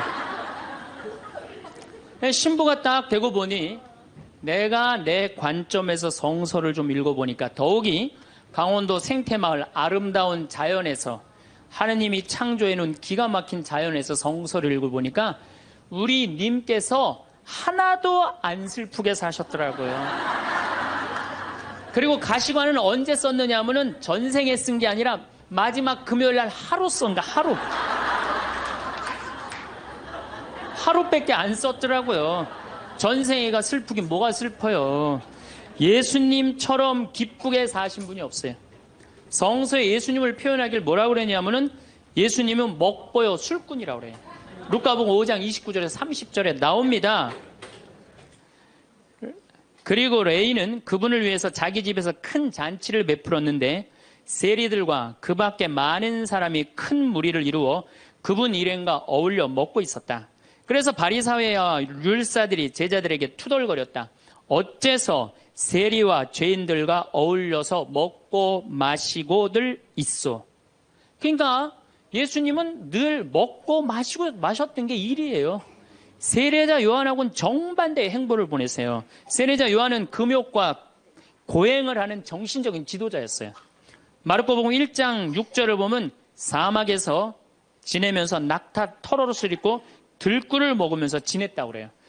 꿀 먹으면 좋은다고 그랬는데 꿀을 요만큼 하루 겨우 견딜 만큼 먹었던 거예요. 정말로 금욕을 했던 사람이에요. 그런데 이 세례자 요한하고 예수님은 정반대야. 그러니까 예수님이 뭐라 그래? 세례자 요한에서 먹지도 않고 마시지도 않으니까 저 세례자 요한 보러 미쳤다고 그러고 내가 먹고 마시니까 나보러 마귀 들렸다고 그러고 그런다고. 그러니까 먹고 마시는 걸 당신도 인정한 거예요. 먹고 마시는 거 참 좋아하셨어요. 예수님처럼 축제 좋아하신 분이 어디 있어요? 예수님은요 잔치집마다 쫓아다닌 분이 예수님이에요. 오늘 이 레이 집도 쫓아다녔죠. 바리사이 집 갔죠. 자케오 잔치 갔죠. 가나의 혼인잔치 잔치집 갔죠. 그 다음에 나자로가 죽었다가 살아나온 다음에 잔치 차린가 거기 잔치 갔죠. 당신 항상 뭐라 그래? 당신을 신랑에 비유하셔. 혼인잔치 신랑에. 이런 축제를 좋아하신 분이 전생애가 뭐가 마냥 슬펐어요. 마르코복음 2장에 안식일에 미리삭을 잘라먹는 제자들을 꾸짖는 바리사이를 향해 예수님 이렇게 말씀하십니다. 사람이 안식일을 위해서 있는 게 아니라 안식일이 사람을 위해서 있는 것이다. 사람이 행복해야 된다는 거예요. 그런 것 때문에 사람이 매달려서는 안 된다는 거예요. 그러니까 예수님이 우리한테 주고 싶었던 건 이런 기쁨이에요. 기쁨. 그리고 예수님이 우리한테 주고 싶었던 거는 행복이에요. 행복. 마태오복음 5장에 가장 산상설교 맨 첫 구절이 뭐예요? 행복론이에요. 행복론. 행복하여라 마음이 가난한 사람들. 행복하여라 마음이 깨끗한 사람들. 행복하여라 마음이 온유한 사람들. 행복하여라 슬퍼하는 사람들. 행복하여라 아픈 사람들. 행복하여라 옳은 일을 하다 박해를 받는 사람들. 너희는 기뻐하고 즐거워하여라. 하늘에 받을 상이 크다. 그러니까 우리 보러 행복하라고 그러는 거예요. 예수님 기쁨을 처음 입을 열어서 하신 거는 행복론이고 마지막에 돌아가실 때는 기쁨이에요. 기쁨. 우리한테 기쁨과 행복을 주고 싶었던 거예요. 근데 그냥 2000년 지나서 와서 보니까 그냥 천주교들 그냥 기쁨과 행복은 온데간데 없고 옷은 다 까먹고 입고 와갖고 앉아갖고 그냥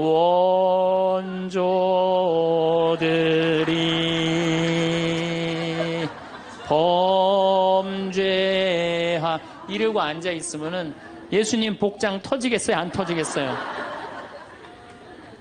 또 예수님이 우리한테 주고 싶었던 게 행복, 기쁨뿐만 아니라 평화입니다. 이것도 우리 신앙생활에 아주 중요합니다. 예수님이 돌아가셨어요. 그리고 부활하셨어요. 3일 만에 부활하셨어요.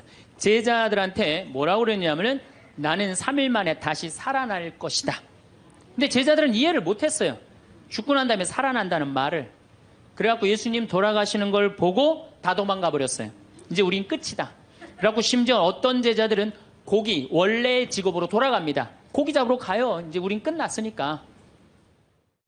아니, 그렇게 3년 동안 그렇게 가르쳐 놨는데, 그렇게 배신했는데, 얼마나 열받아요, 예수님은. 근데 예수님이 3일 만에 딱 살아나서 제자들 앞에 나타나요. 제자들이 당황스럽겠어요, 안 당황스럽겠어요? 우린 끝났는 줄 알았는데 다시 나타나니까 얼마나 당황스러워요. 그리고 나타나려면 1년 후에 나타나면 덜 미안해잖아요. 배반은 해놨는데 3일 만에 나타나면 얼마나 미안해요. 마음이 기쁘기도 하고 혼란스럽기도 한 거야. 근데 예수님이 이렇게 말씀하십니다. 너희들 내가 3일 만에 살아난다고 그랬느냐 안 살아난다고 그랬느냐 왜 배반했느냐 이렇게 따지지 않으세요. 입을 열어 하신 말씀이 뭐냐면은 평안하냐 내가 너희에게 평화를 주노라. 예수님이 우리한테 주고 싶었던 거는 우리가 아무리 배반하고 나쁜 짓을 했어도 예수님이 나하고 마주쳤을 때는 우리가 당황하지 말고 그렇죠? 미안해하지 말고 그러라고 무슨 말부터 건네세요? 평안하냐 내가 너희에게 평화를 주노라. 그러니까 예수님이 주고 싶었던 게 평화야. 자, 여러분들 내가 성당 다니는데 기쁘지도 않고 행복하지도 않고 평화롭지도 않아. 성당 다니는 이유가 있는 거예요, 없는 거예요? 없는 거예요. 그러지 않으면 뭐하러 성당을 다녀요? 예수님이 가장 주고 싶었던 건데. 또 예수님이 우리한테 주고 싶었던 게 사랑이야. 요한복음 13장에 당신이 돌아가실 때가 알자 못내 사랑하던 제자들을 극진히 사랑하셨다고 그래요. 극진히. 얼마나 제자들을 사랑했으면 극진히 사랑했다고 그래요. 최후의 만찬 때 밥 먹으면서 누가 배반할 건지 막 자기네들끼리 의견이 분분했잖아요. 사도 요한이 예수님 가슴에 기대서 밥을 먹었어요. 베드로가 물어보라고 그래요. 예수님한테 사도 요한한테 누가 배반할 건지. 저는 이 밥 먹는 장면에서도 예수님의 사랑을 느껴요. 마지막에 떠나면서 밥 먹는 장면에도. 여러분들 본당신부님하고 회식을 해요. 너무너무 본당신부님이 잘생기고 편안하고 좋아. 그래갖고 그냥 먹던 밥을 들고 와갖고 신부님 가슴에 기대서 먹을 수 있는 분 계세요? 예수님의 품은 굉장히 넉넉하셨어요. 우리를 다 끌어안아 주시는. 예수님 우리한테 주고 싶었던 게 기쁨, 행복, 평화, 사랑. 그 다음에 맨 먼저 하실 나는 너희에게 복음. 복음 이게 영어로 뭐래? 굿뉴스. 다 알죠? 굿뉴스입니다. 좋은 소식을 전하러 온 거예요. 나는 하늘나라의 복음을 전하러 왔다. 굿뉴스. 좋은 소식을 전하러 오고 예수님이 우리한테 최종적으로 열어주고 싶은 세상은 뭐였느냐 하면은 구원이에요. 구원. 근데 이 좋은 거를 갖고 내가 즐겁고 행복하게 살아도 지금 시원찮을 판국인데 우리가 그냥 우울하게 그냥 청승 떨면서 달면 옷도 다 까만 옷만 입고 다니고 말이야.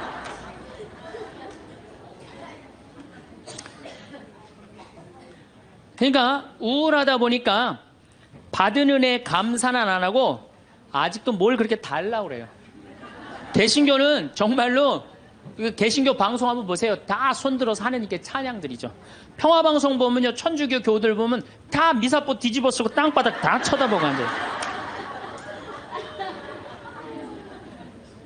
그냥 주님께서 여러분과 함께 마음을 드높이 우리 주 하나님께 감사합시다. 말로는 맨날 마땅하고 옳은 일이라고 그래. 말로는 미사 때마다 말로는 마땅하고 옳은 일이라고 그래. 주님께서 여러분과 함께 전능하신 천주 성부와 성자와 성령께서는 여기 모인 모든 이에게 강복하소서. 미사가 끝났으니 가서 복음을 전합시다. 떠날 때도 감사하다고 그래. 떠날 때도 성당 떠날 때도 감사하다고 그러고 정말 감사하느냐. 마음 안에 본질적으로 내가 두 다리 있고 눈 있고 코 있으면요 여러분들 다 받으신 거예요. 근데 우리 천주교 교우들은요 감사하는 그 본질적인 게 안 되는 거예요. 이 하느님이 모든 것 내가 다 누리고 사는데 저는 그 지선아 사랑해라는 그 시를 보면서요 가슴이 정말로 미어졌어요. 이 이화여대 다니던 지선이라는 이 아가씨는 얼굴도 정말 예쁘더라고요. 그런데 술 먹은 그 차가 쳐갖고 오빠가 학교에서 데리고 오는데 불이 난 거예요. 그리고 11번을 수술을 한 거예요. 온몸에 화상이 입어갖고. 이 친구가 시를 썼는데 기가 막힌 시를 썼어요. 저는 짧아진 8개의 손가락을 쓰면서 사람에게 손톱이 얼마나 중요한 것인지 알게 되었고 1인 10여걸 해는 엄지손가락으로 생활하고 글을 쓰면서는 엄지손가락을 온전히 남겨주신 하나님께 감사해. 개신교 다니나 봐요. 하나님께 감사한다는 거. 손가락 8개가 다 없어지고 엄지만 남았는데도 감사하다는 거예요. 근데 여러분들은 지금 뭐야? 10개 다 있잖아요. 감사해 안 감사해요? 이 엄지 두 개 가지고 지금 박사학위 지금 과정 받고 있대잖아요. 얼마나 대단해요. 더 기가 막힌 건 눈썹이 없어. 눈썹이 타서 없어졌는 모양이에요. 무엇이든 여과 없이 눈으로 들어가는 것을 경험하며 사람에게 이 작은 눈썹마저 얼마나 필요한 건지 알았다. 여러분들 지금 눈썹 있는 거 감사해 안 감사해? 감사하죠. 온전치 못한 오른쪽 귓바퀴 덕분에 귓바퀴라는 게 귀에 물이 들어가지 않도록 하나님이 정교하게 만들어주신 거라는 사실을 알게 되었다는 거죠. 무엇보다도 건강한 피부가 얼마나 많은 기능을 하는지. 여러분들 지금 피부 다 갖고 계시죠? 그 친구는 다 타 없어서 피부가 없어요. 껍데기일 뿐 별것 아니라고 생각했던 피부가 우리에게 얼마나 소중한 것인지 알게 되었습니다. 그나마 남겨주신 피부들이 건강하게 움직이는 것에 감사했으며 하나님이 우리 몸을 얼마나 정교하고 세심한 계획 아래 만드셨는지 온몸으로 체험했습니다. 참. 하나님이 생명을 허락하신 이상 그의 생명은 충분히 귀중하고 존중받아야 할 삶입니다. 무슨 얘기냐? 여러분들 다 존중받아야 되는 삶이에요. 내 꼬라지가 왜 이러냐, 내 처지가 왜 이러냐 이런 생각하지 마세요. 사람들이 그런데요, 저러고도 살 수 있을까? 네, 이러고도 삽니다. 몸은 이렇지만 누구보다 건강한 마음임을 자부하며 이런 몸이라도 전혀 부끄러운 마음을 품지 않게 해주신 하나님을 찬양하며 이런 몸이라도 사랑하고 써주시려는 하나님의 계획에 감사드리며 저는 이렇게 삽니다. 누구보다도 행복하게 살고 있습니다. 정말로 이렇게 이 상황이 안 좋은 사람도 감사하고 찬양하고 그리고 살아가는데 아니 눈 2개, 콧구멍 2개, 다리, 손가락 10개, 귓바퀴, 눈썹 다 있는 여러분들이 한탄을 한다. 원망을 한다. 이거 우리 지금 뭐가 잘못 살고 있는 거예요. 신앙인으로서. 숨만 쉬어도 감사한 거예요. 숨만. 국가적으로도 정말로 잘 나갑니다. 우리나라 자동차 잘 만들어요. 그렇죠? 텔레비전 잘 만들어요.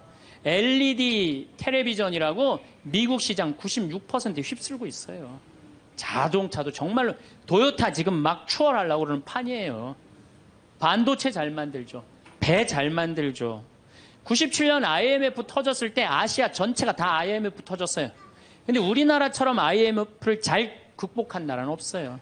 미국이 우리나라 기업 다 먹으려고 그랬는데 국민들이 금 모아갖고 그거 상환할 줄은 꿈에도 몰랐던 거예요. 대단한 민족이에요. 정말로. 그리고 2008년 금융위기도 우리나라가 참 잘 극복했어요. 그럼 국민들이 이렇게 행복한 나라에 살면 자부심을 가져야 될 거 아니야. 그렇지 않아요? 요즘 잘 나가요. 여러분들 일본 소니가 우리나라 삼성에 떨어진 지 5년 됐어요. 5년. 그렇게 따라가려고도 안 되는 거예요. 네? 텔레비전 잘 만들지. 작년에는 일본이 무역 흑자 200억 달러였는데 우리나라는 400억 달러예요. 올해도 잘 나가고. 근데 뭐가 그렇게 불만이 많어. 만족하고 살면 되는데 국민들이 욕심이 너무 많아요. 여러분들 제가 세계 경제 10위권까지 들어간 나라 중에 다른 나라 침략하지 않은 나라가 없어요. 다 다른 나라 거 뺏어서 저렇게 잘 먹고 잘 사는 거예요. 우리나라가 작년에 수출 9위, 올해는 수출 7위가 올랐은데요. 경제 규모로는 15위지만은 그래도 경제권 10위권에서 이 조그만 나라에서 왔다 갔다 해요. 그런데 생각을 해봐요. 세계 10위권까지 들어간 나라 중에 다른 나라 침략해서 다른 나라 뺏어갖고 이렇게 잘 먹고 잘 사는 거예요. 미국 다른 나라 침략해 안 해요? 지금 이라크 석유 뺏어갖고 저렇게 잘 먹고 잘 살잖아요. 일본 침략했어요 안 했어요? 정말로 우리나라 저 강원도의 소나무 다 잘라갖고 저렇게 잘 먹고 잘 사는 거예요. 영국 침략했어요 안 했어요? 스페인 남미 거 다 뺏어다 먹었어요. 그렇죠? 프랑스 아프리카 다 베트남 거 다 뺏어다 먹었어요. 포르투갈, 네덜란드, 독일, 이탈리아 잘 산다는 나라냐 다른 나라 침략해서 다 뺏어서 잘 먹고 잘 사는 거예요. 그래서 저는 여행 다닐 때 이 코 큰 놈들 얼굴 다니면 제가 뭐라 그러는지 알아요? 이놈들아 고개 숙이고 다니는 도둑놈들아. 왜? 너희들은 아프리카, 인도, 아시아, 남미 거 다 뺏어서 지금 호의호식해서 사는 거야. 지금 너희들은 아시아, 남미, 아프리카에 굶는 사람들 너희들은 당연히 도와야 돼. 왜? 니네들이 다 뺏어간 도둑놈들이니까. 그런데 세계 경제 10위권까지 진입한 나라 중에 다른 나라 한 번도 침략한 적 없이 우리끼리만 이 자리에 올라온 나라가 한 나라가 있어요.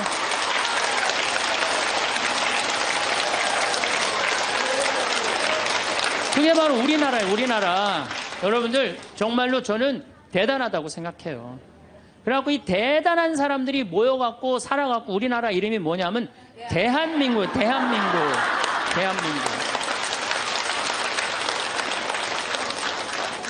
그러면 감사해야지. 행복해야지. 그런데 왜 176개 국가 중에 행복지수가 102등이야. 2007년 기준으로. 작년에 많이 올라서 65위로. 그래도 자살률은 세계 1위예요. 아직도. 국민들이 욕심이 너무 많아서 그래. 감사를 모르고 나눌 줄을 모르는 거예요. 이제는 먹고 살만 했으니까, 먹고 살만하게 됐으니까 이제는 우리 국민들이 자부심도 가지고 정신적인 성숙도 가지고 나눌 줄을 아는 이 단계에 이젠 들어서야 돼요. 근데 이걸 누가 해야 돼? 우리 천주교 교우들이 앞장서서 해야 돼. 근데 저렇게 맨날 이 까만 옷만 앉아있고 있으니 이거 어떻게 하면 좋아? 나의 사생활을 필요 이상으로 말하지 마세요. 사람을 만나면 벙어리가 되세요. 슬픔을 나누면 약점이 되고 기쁨을 나누면 시기가 됩니다. 살다 보면 많은 사람과의 인연을 맺고 삽니다. 사람을 만나서도 좋은 인간관계로 발전하려면 하지 말아야 될 말을 하지 않는 지혜가 중요합니다. 오늘은 말에 관한 지혜를 배워보는 시간을 갖겠습니다. 영상을 끝까지 시청해 주시고 주변의 소중한 분들에게도 공유하시면 더 많은 분들이 지혜를 얻으실 수 있습니다. 그럼 입 밖으로 꺼내는 순간 인생이 망하는 10가지 말 바로 시작하겠습니다. 첫 번째는 내 과거를 남들에게 말하지 마라. 말은 한 번 뱉으면 주워 담을 수 없다. 내가 한 번 내뱉은 말은 더 이상 비밀이 될 수 없다. 한 이불을 같이 쓰는 배우자에게도 과거의 비밀은 지켜야 한다. 나중에 관계가 안 좋아지면 내 비밀이 치부가 되고 발목이 잡힌다. 하물며 타인이야 말해 무엇하겠는가. 아직도 과거의 상처가 힘들고 아픈가. 그때 했던 선택이 후회되는가. 그만큼 마음 아프게 후회했으면 이제 그만 보내줄 때가 되었다. 그러니 괜히 다른 사람들에게 나의 아픈 과거를 말하지 마라. 물론 과거의 경험을 토대로 행복한 미래를 위해 노력하고 나아가는 건 중요하다. 지난날의 실수를 다시는 반복하지 않도록 더 좋은 방법을 찾는 것도 중요하다. 우리는 과거의 실수로부터 배워 삶을 더 의미 있고 풍요롭게 만들 수 있다. 그 과정에서 시행착오가 있더라도 이것이 우리 인간이 성장하는 방법이다. 그러니 아무리 절친한 친구나 배우자에게도 내 과거사를 절대로 말하지 마라. 겉으로는 진실되어 보이는 사람이어도 내 과거의 불행이 상대방에게는 위안이 될 수 있다. 두 번째는 나의 돈에 대해 자랑하지 마라. 인간은 다른 이가 나보다 더 많은 것을 가졌다는 이유만으로도 상처받는 존재다. 돈이 있다고 이야기하는 순간 시기 질투하는 친구들이 생긴다.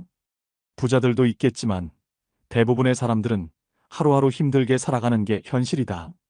대부분은 살아남기 위해서 애쓰고 투쟁한다. 친구의 권유로 투자를 했다가 돈을 잃은 사람도 있고, 퇴직금으로 받은 돈을 아들의 사업 자금으로 썼다가 몽땅 잃어버리게 된 사람들도 있다. 돈 자랑도 아무나 하는 게 아니다. 드러난 돈이야 내가 자랑하지 않아도 남들이 다 안다.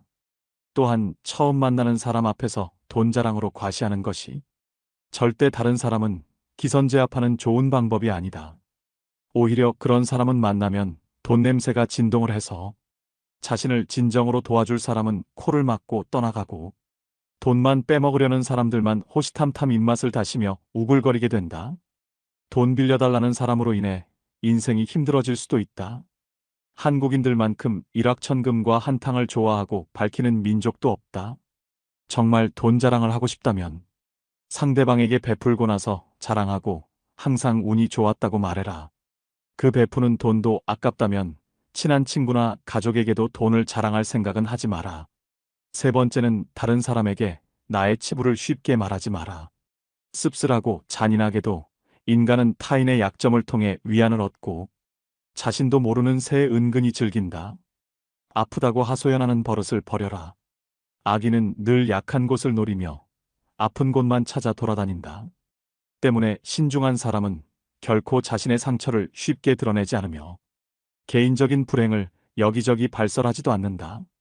때로는 운명조차도 당신의 가장 아픈 상처를 찔러대며 즐거움을 느낀다.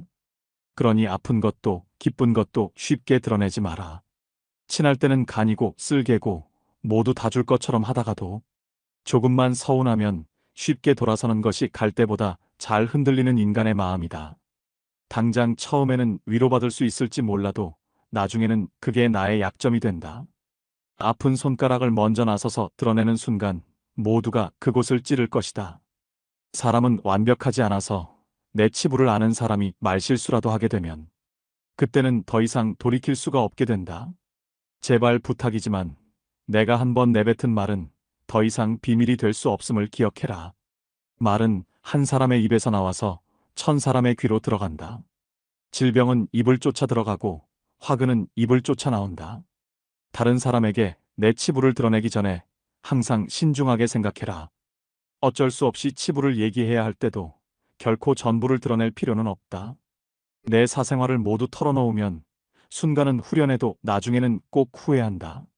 네 번째는 남들에게 절대로 생색내지 마라. 은혜를 베풀었으면 보답을 바라지 말고 남에게 주었으면 뒤에 후회하지 말아라. 입만 열면 자랑하고 생색내는 사람이 있다. 자랑 같지 않은 것도 자랑하는가 하면 대화가 안 통하는 사람도 있다. 생색내는 사람과 같이 있을 때 피곤하고 스트레스를 받았던 경험이 다들 있었을 것이다. 불교에서는 보시라는 단어가 있다. 보시는 은혜를 많이 베푸는 것을 뜻한다. 내가 다른 사람들에게 베풀면 베풀수록 그 복은 몇 배로 나에게 크게 돌아온다. 내가 설령 그 복을 받지 못해도 내 자손에게라도 복이 가게 된다. 그런데 이런 복에도 조건이 하나 붙는다. 남에게 베풀었다면 생색내지 말고 베푼 일을 잊어버려야 한다는 것이다. 친구와 같이 밥과 술을 먹었는데 친구가 밥값을 놓고 와서 내가 밥값을 내야 할 때도 있을 것이다. 평소에 친구가 밥값을 놓고 온 적이 없었다면 생색내지 말고 하루는 그냥 내가 밥을 사주면 된다. 다른 사람에게 착한 일을 했더라도 자랑하지는 마라. 선행을 했다면 내 마음 안에서만 느끼며 굳이 타인에게 밝히지 않아도 된다. 내가 진실한 마음으로 착한 일을 했다면 그것만으로도 차고 넘치고 충분하다. 선행을 베푼 이후에는 남들에게 자랑하지 말고 내 행동의 의미를 느끼며 스스로에게 만족하라. 다섯 번째는 나의 목표를 남들에게 절대로 말하지 마라. 사공이 많으면 배가 산으로 간다라는 말은 다들 들어보았을 것이다. 이 말의 의미는 주변에서 이래라 저래라 간섭하는 사람이 많으면 나의 목표를 이루기 힘들다는 의미다. 아직 시작도 안 한 목표를 남들에게 말하는 것은 내 목표로부터 멀어지는 일이다. 출발도 하기 전에 의지를 빼앗긴다. 결국 목표를 만들고 성취하는 것은 자신에게 달려 있어. 목표를 향해 어느 정도 진전을 이룰 때까지 혼자 알고 있어라. 그것을 공유하지 않으므로 목표를 달성할 가능성이 커진다. 타인의 조언이 오히려 혼란만 일으킨다. 내 목표를 입 밖으로 꺼내면 낱말하기 좋아하는 사람들이 목표를 방해하기 십상이다. 또 어차피 서로 다른 삶을 살아왔기 때문에 상대방의 충고는 도움이 되기는 커녕 장애물이 될 수 있다. 우직한 마음으로 묵묵히 혼자서 목표를 향해 나아가라. 자신감 있게 스스로의 판단을 신뢰하고 믿어라. 만나는 사람마다 내 목표를 말하고 다니면 금방 포기하게 된다. 특히 큰 목표일수록 더더욱 남에게 말하지 말아라. 분명한 것은 인생 항로를 명확하게 정했다면 그 목표가 지향하는 곳을 향해 거침없이 나아가야 한다는 것이다. 그 과정에서 가장 중요한 것은 스스로의 의지뿐이다. 나를 이해하지 못하는 사람들의 근거 없는 판단과 평가에 쓸데없이 발목을 잡힐 필요가 없다. 나에 대해 제일 잘 아는 사람은 나밖에 없다. 여섯 번째는 남들에게 내 가족의 비밀을 말하지 마라. 나에게도 사연과 비밀이 많은 것처럼 부모 형제네 그리고 아들 딸에게도 꼭 지키고 싶은 비밀이 있다. 혹시 아이들의 일기장을 몰래 꺼내본 적이 있는가? 만약 그런 적이 있다면 앞으로는 절대 아이의 비밀을 몰래 알려 하지 마라. 자식의 사생활을 지켜주는 게 가족의 화목함을 위해 좋다. 현명하고 지혜로운 사람들은 아무리 가족이라고 해도 서로의 사생활과 생각을 존중해준다. 또 남에게 가족의 비밀을 공유하지 않는다. 자식의 일기장을 몰래 보고 잔소리 한 번에 했더니 아이와 사이도 안 좋아지고 상황도 나빠진 경우가 많다. 모르는 게 약이다라는 말이 있다. 자녀가 어느 정도 성장했다면 알아도 모른 채 하고 타인에게는 더더욱 아예 비밀을 말하지 마라. 인간관계는 자신의 정신적 만족감을 위해서 하는 것이다. 다시 말하면 이익의 정도에 따라 상대방과의 관계가 달라질 수 있다는 말이다. 그래서 사람과 함께 살아가되 적당한 거리를 둬라. 하물며 남의 말을 옮기고 싶어 밤에 잠도 못 자는 사람에게 자신의 허물이나 가족의 비밀을 얘기했다가는 결국은 그것이 언젠가 되돌아와서 자신의 뒤통수를 때리는 결과가 될 수 있다. 때문에 가족 간의 소중한 비밀이 있다면 절대 다른 사람에게 말하지 않도록 가족과 서로 약속하고 그 약속을 지켜나가라. 일곱 번째는 나의 치명적인 약점은 절대로 말하지 마라. 주변 사람 10명에게 나의 깊은 약점을 이야기하면 앞에서는 모두 위로해주는 것처럼 보인다. 하지만 그중 8명은 뒤돌아서면 내 아픔을 이용해 본인들의 행복을 쟁취한다. 나의 치명적인 약점을 이야기하면 그 사람에겐 내 삶을 담보 잡히는 것이나 마찬가지다. 피치 못할 상황에서 약점을 이야기해야 할 때도 절대로 모든 약점을 한 번에 이야기하지 마라. 일단 입 밖으로 내뱉으면 주워 담을 수 없기 때문에 늘 조심해야 한다. 수다쟁이처럼 말을 많이 한다고 해서 사람들 사이에서 인기 있는 것은 아니다. 오히려 말실수 한 번으로 지금껏 내가 쌓아온 평판이 안 좋아질 수도 있다. 타인의 약점을 통해 위안을 얻고 즐기는 게 인간이다. 다른 누군가와의 대화와 위로를 통해 약점을 극복하려 하지 마라. 정말 치명적인 약점은 혼자의 노력으로 밖에 극복 불가능하다. 우정이 깊지 않은 사람과 깊은 대화를 나누지 말라. 내가 이 말을 해도 적절한가? 내가 후회하지 않을 것인가 하고 한 번 더 생각하라. 들려주어도 괜찮은 말이 있고 감추는 것이 더 나은 이야기도 있다. 상대에게 말을 해야 할지 말아야 할지 판단이 서지 않을 때는 먼저 상대를 주의 깊게 살펴보면서 그 사람의 인격에 대한 확신이 설 때까지 기다려라. 그러면 말해도 좋을지 비밀로 해야 할지가 분명해지기 마련이다. 여덟 번째는 나만의 철학을 남들에게 이야기하지 마라. 모든 사람은 각자만의 신념과 철학을 가지고 있다. 100명에게 물어보면 100명 모두 다른 가치관을 가지고 있다. 내 신념이 나에게는 아무리 좋다 할지라도 다른 사람의 시각에선 이해할 수 없는 것일 수도 있다. 우리는 종종 자신의 경험과 가치관을 타인에게 적용하려는 경향이 있다. 이런 태도는 사람들이 본인과 비슷하게 생각하고 행동할 것이라는 착각에서 비롯된다. 나이가 들수록 사람들은 자신의 경험과 지식을 통해 억측에 의존하려는 경향이 있다. 하지만 이것은 갈등과 신뢰의 파괴를 초래한다. 따라서 나이가 들수록 내 철학을 남에게 강요하거나 설득하려 하지 마라. 사람은 쉽게 바뀌지 않는다. 내 마음, 내 습관 하나 바꾸기 어려운데 남들이 내 뜻대로 바뀌기를 기대해서는 안 된다. 특히 부모님들께 부탁을 드리고 싶다. 자식 문제에 있어 부모의 생각을 강요하지 마라. 중학교 2학년을 지나온 부모님들은 자녀들이 부모님의 말에 정확히 반대로 행동하고 때로는 반항한다는 사실을 알고 있을 것이다. 강요해서 잘 풀리는 일이란 없다. 자녀를 위해 최선을 다하되 스스로의 철학은 혼자서만 소신 있게 지키는 게 좋다. 아홉 번째는 나의 재능을 남들에게 섣불리 말하지 마라. 은퇴를 하고 연금을 받는 사람 중에 자신만의 능력으로 남들을 도와주며 마음이 풍요로운 노후를 보내는 분도 있다. 이들은 참으로 멋진 분들이다. 하지만 어떤 분야에서 특별한 재능이 있다고 굳이 떠벌리고 다닐 필요는 없다. 시기 질투가 많은 사람들에게는 오히려 나의 선의와 선행이 안 좋게 보일 수도 있다. 힘든 상황에 있는 사람을 발견한다면 많은 말 대신에 그냥 조용히 가서 도와주는 것이 좋다. 작은 능력이라도 꼭 필요한 사람에게 도움을 주면 상대는 크게 감동할 것이다. 정말 필요한 사람에게 도움을 주었기 때문에 시기 질투를 받을 일도 없다. 이에 더해 내가 뿌듯함을 느끼게 되는 것은 말할 필요도 없다. 재능으로 남들에게 기꺼이 도움을 주었다면 다른 사람들에게 알리고 다니지 마라. 겸손한 마음가짐으로 잊어버려라. 재능을 말하고 다니면 안 되는 한 가지 이유가 더 있다. 내 능력을 사람들에게 말하곤 다니면 주위에 시간을 내달라는 사람이 많아진다. 이제 우리는 청년이 아니기 때문에 늙은 몸을 아껴가며 사용하는 것이 내 자식들에게 도움이 된다는 사실을 잊지 마라. 이제는 우리 아이들에게 재산이나 건물을 물려주는 것보다 내가 건강하게 노후를 보내는 것이 오히려 돕는 길이다. 그러니 몸을 아껴서 건강한 삶을 유지하면서도 주변 사람들을 도울 수 있는 방법을 생각해 봐야 한다. 열 번째는 친구의 비밀을 알게 되어도 또 다른 친구에게 말을 옮기지 마라. 나를 믿는 친구가 본인의 비밀을 알려주어도 절대로 또 다른 누군가에게 그 말을 옮기지 마라. 다른 사람들과 누군가에 대한 뒷담화를 같이 하게 되면 그 순간에는 그들과 유대감을 형성하고 있다고 느낄지라도 결정적인 순간에는 결국 서로를 의심하고 불신하게 된다. 친구의 단점과 허물을 쉽게 말하지 않는다. 친구의 비밀은 내 마음속에 있는 판도라의 상자 깊은 곳에 넣고 잊어버려라.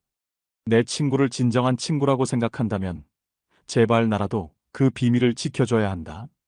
가벼운 내 입 때문에 소중한 친구를 잃게 된다면 그보다 슬프고 억울한 일은 없다. 입장을 바꿔 내가 절친한 친구 한 명에게만 약점을 털어놨는데 시간이 지나 모두가 내 약점을 안다고 생각해보자. 절친과의 신뢰와 우정이 깨질 뿐만 아니라 배신당했다는 생각에 밤잠을 설칠 것이다. 같이 있으면 괴롭고 혼자 있으면 외롭다면 무엇을 선택하시겠습니까? 외로움을 택하신다고 말씀하시는 분이 많습니다. 하지만 같이 있어도 외로운 경우가 적지 않습니다. 어떻게 하면 외로움을 이겨낼 수 있을까요? 젊어서 외로움도 걱정되지만 나이가 들어갈수록 외로움은 두려움으로 다가오게 됩니다. 지금은 돈이라도 벌고 힘이라도 있지만 나이가 들어서 힘이 없는데 거기다 혼자라면 어떨까요? 평생 친구? 솔직히 그런 것은 없습니다. 세상에는 아무리 잘해줘도 되갚기는커녕 고마워도 하지 않는 사람들이 대부분입니다. 실제로 주변만 봐도 은혜를 배신으로 갚는 사람들이 수두룩합니다. 물론 혼자 살기 위해 절대적으로 모든 것을 혼자서 해결해야 하는 것은 아닙니다. 하지만 평온하고 풍요로운 삶을 살아가는데 도움이 될 수 있습니다. 인간의 불행은 혼자 있지 못하는 것에서 온다고 합니다. 고독을 진정으로 즐기는 시간을 본인 스스로에게 주어 보세요. 혼자 살면 혼자 살아서 좋고, 같이 살면 같이 살아서 좋다. 늙으면 늙어서 좋고 죽으면 죽어서 좋다. 이렇게 긍정적으로 생각해야 어차피 누구에게나 오는 생로병사에도 더 고통받지 않고 행복하게 살 수 있다. 나이가 들수록 혼자에 익숙해지면 참 좋습니다. 혼자서 내가 배우고 싶은 것을 배울 수 있고, 혼자서 도서관에 가서 원하는 만큼 책을 읽을 수도 있고, 혼자서 여유 있게 산책도 하면서 생각을 정리할 수도 있습니다. 나이 50이 넘으면 의미 있는 무언가를 해야 삶이 감사해집니다. 잘 물든 단풍은 봄꽃보다 아름답다는 말이 있습니다. 아무리 꽃이 예뻐도 땅에 떨어지면 주워가지는 않지만 잘 물든 단풍은 책 속에 고이 꽂혀서 보관합니다. 그런 단풍이 되려면 나이가 들수록 노욕을 부리지 말고 혼자 지내는 삶의 여유를 가져야 합니다. 오늘은 나이 들수록 더 행복하게 살기 위해 혼자 있는 시간을 잘 보내는 방법에 대해 배워보겠습니다. 영상을 끝까지 시청하시고 주변의 소중한 분들에게도 공유하시면 더 많은 분들이 지혜를 얻으실 수 있습니다. 오늘의 지혜가 여러분의 지친 마음에 위로와 힘이 될 것입니다. 마음에 꼭 새기셔서 품격 있는 노후를 만들어 가시길 소망합니다. 첫째는 외로움을 견디는 연습을 하세요. 혹시 여러분은 사람들이 나이가 들면 가장 두려워하는 것이 무엇인지 아시나요? 대부분 남성은 혼자 남는 것이, 여성들은 돈이 부족한 것이 가장 걱정스럽다고 대답했습니다. 생계에 대한 걱정과 외로움에 대한 걱정은 어쩌면 인간의 본능일지도 모릅니다. 그러나 남녀를 떠나서 대부분의 사람들은 혼자가 되는 것을 견디기 힘들어합니다. 그래서 그 두려움을 없애기 위해 가까워지지 말아야 할 사람과 가까워지기도 하고 주변 사람들에게 의존하고 집착하기도 합니다. 그러다 보면 잠깐의 외로운 감정을 피할 수 있겠지만 오히려 더 괴로운 인간관계를 만들어내기도 합니다. 이것은 자신과 타인에게 모두 상처를 주는 일입니다. 인간은 누구나 외로운 존재입니다. 모든 인간은 혼자 왔다 혼자 갑니다. 같이 있어도 외로운 게 우리의 인생입니다. 외로움은 절망이 아니라 기회입니다. 외로움을 껴안으세요. 외롭다는 건 혼자라는 뜻이 아니라 무언가 채워지지 않은 공허한 마음의 갈증 같은 것입니다. 외로움은 피하려 할수록 더 강하게 다가오고 자신을 나약하게 만듭니다. 나의 두려움과 외로움을 스스로 극복하지 못하고 타인에게 기대서 해결하려는 이유 때문일 것입니다. 혼자서 행복을 찾는 일이 중요합니다. 나이가 들면서 인간관계에 연연할 필요가 없습니다. 대신 우리는 혼자 있는 시간을 즐길 수 있도록 자신만의 취미나 관심사를 만들어야 합니다. 인간의 불행은 외로움을 견디지 못하는 것에서 시작됩니다. 외로움을 견디지 못하고 관계에 휘둘리는 사람은 평생 다른 사람의 기준에 따라 살아갈 뿐입니다. 이렇게 외로움을 피하려고만 하는 마음속에 괴로움이 쌓입니다. 그래서 결국 작은 일에도 큰 상처를 받고 타인에게 집착하게 됩니다. 그러나 외로움을 받아들일 줄 아는 사람은 추운 겨울에도 꺾이지 않는 나뭇가지처럼 굽기 때문에 오히려 인간관계에서 강한 모습을 보여줍니다. 여러분은 외로움과 고독의 차이를 아시나요? 혼자 있을 때 느끼는 고통이 외로움이라면 혼자 있을 때 느끼는 즐거움은 고독이라고 할 수 있습니다. 외로움은 혼자 있는 것을 원치 않는 상태에서 발생하는 것이고 고독은 혼자 있는 것을 원하는 상태에서 발생하는 것입니다. 혼자 있는 것을 즐기는 능력을 갖추면 건강한 인간관계와 내 인생의 주체성을 얻을 수 있습니다. 혼자 있는 능력이란 세상과 단절되는 것을 의미하는 게 아니라 혼자의 시간을 즐기며 자신에 대해 깊이 생각할 수 있습니다. 이 세상에는 영원한 것은 없으므로 인간관계에 집착하지 않고 여유롭게 대할 줄 알아야 합니다. 그러면 외로움에서 벗어날 수 있습니다. 인연이 닿으면 자연스럽게 멀어지는 사람도 있고, 내가 노력하지 않아도 자연스럽게 가까워지는 사람도 있습니다. 이것은 삶의 당연한 법칙이고 이치입니다. 나이가 들면서 혼자 있는 것이 두려운 이유는 늙어서 자신이 외롭고 아플 때 도와줄 사람이 없을까봐 걱정되기 때문일 것입니다.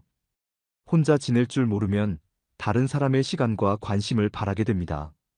나에게 먼저 연락하지 않으면 타인이 나를 신경 쓰지 않는다는 불만이 생깁니다. 그러면 주변 사람들을 비롯해 자식과의 관계도 힘들어집니다. 여기에 고집과 성미가 나쁘면 관계가 걷잡을 수 없을 만큼 틀어져서 결국 나를 위로해 줄 사람이 한 명도 남지 않게 됩니다. 그러므로 다른 사람에게 의존하기보다 상황을 스스로 해결할 수 있는 방법을 찾아야 합니다. 그렇지 못하면 결국 자신만 괴롭히는 것입니다. 외로움은 우리의 선택이 아니라 우리의 운명이지만 고독은 우리의 운명이 아니라 우리의 선택입니다. 외로움은 우울증의 원인이 될 수 있고 고독은 낭만적인 한편의 시의 소재가 될 수 있습니다.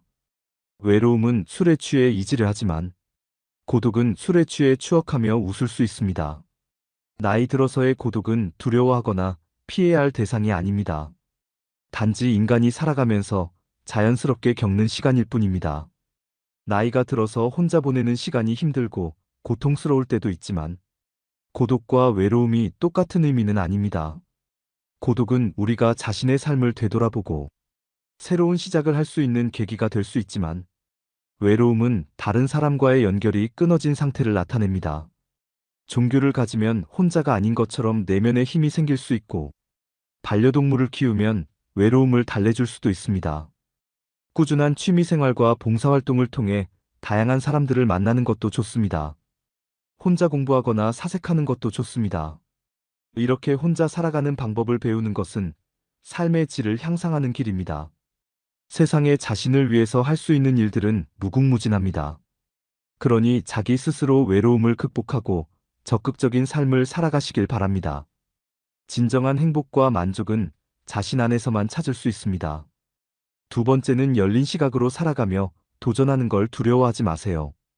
우리는 살아가면서 새로운 것들에 대해 호기심을 갖고 적극적으로 시도해보는 것이 좋습니다.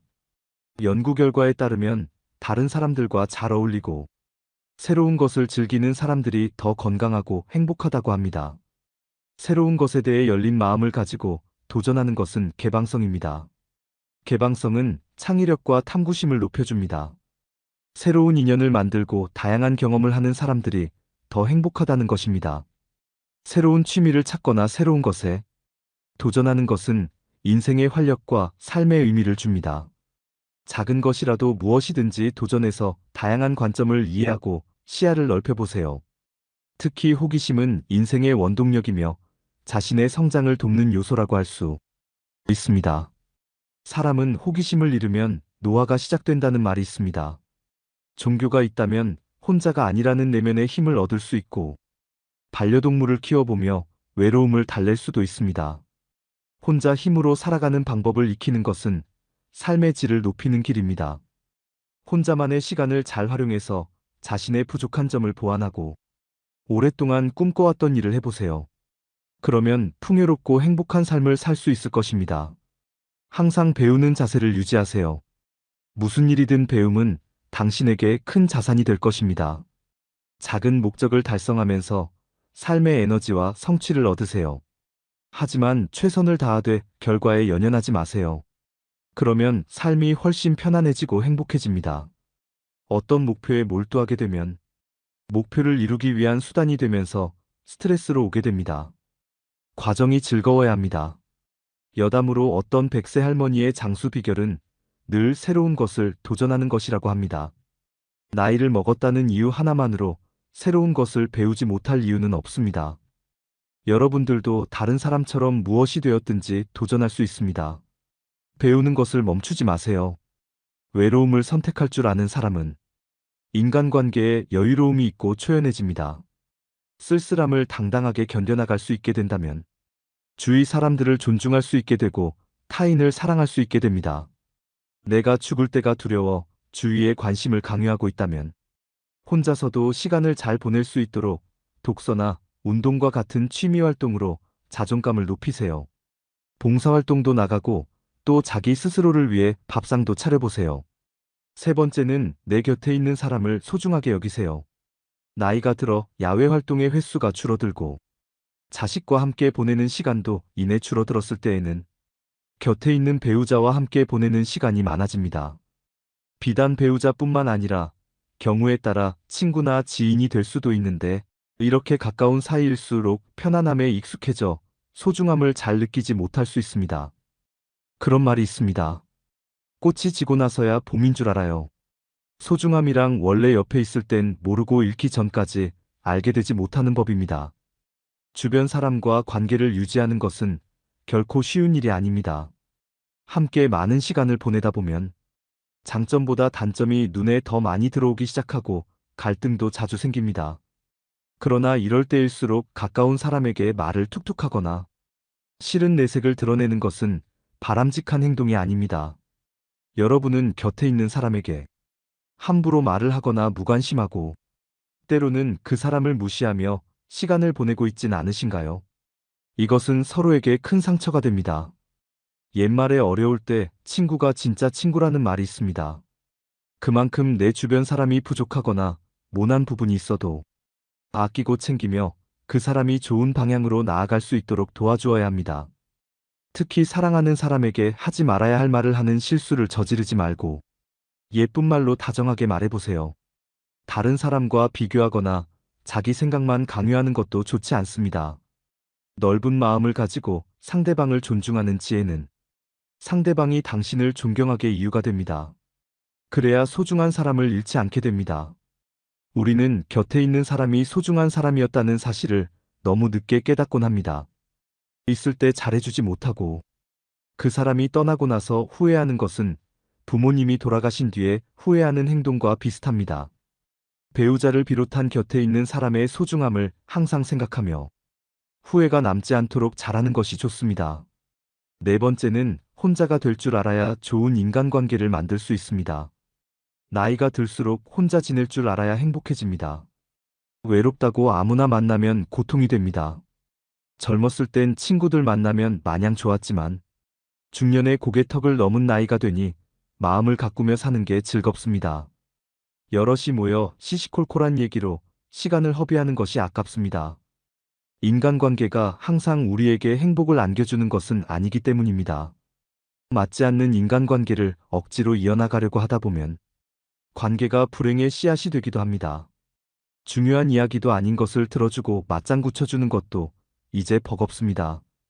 친구에게 좋은 마음으로 돈 빌려줬다가 안 갚아서 독촉하면 돈 있다고 무시한다면서 욕 얻어먹고 돈 안 빌려주면 안 빌려준다고 욕먹고 연이 끊어집니다.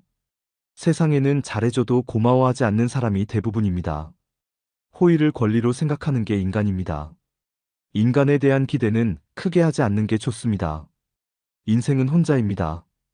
혼자 왔고 혼자 가게 됩니다. 홀로 있을 때 외롭지 않게 나만의 시간을 가져야 합니다. 고독을 내 절친한 친구로 만들어야 합니다.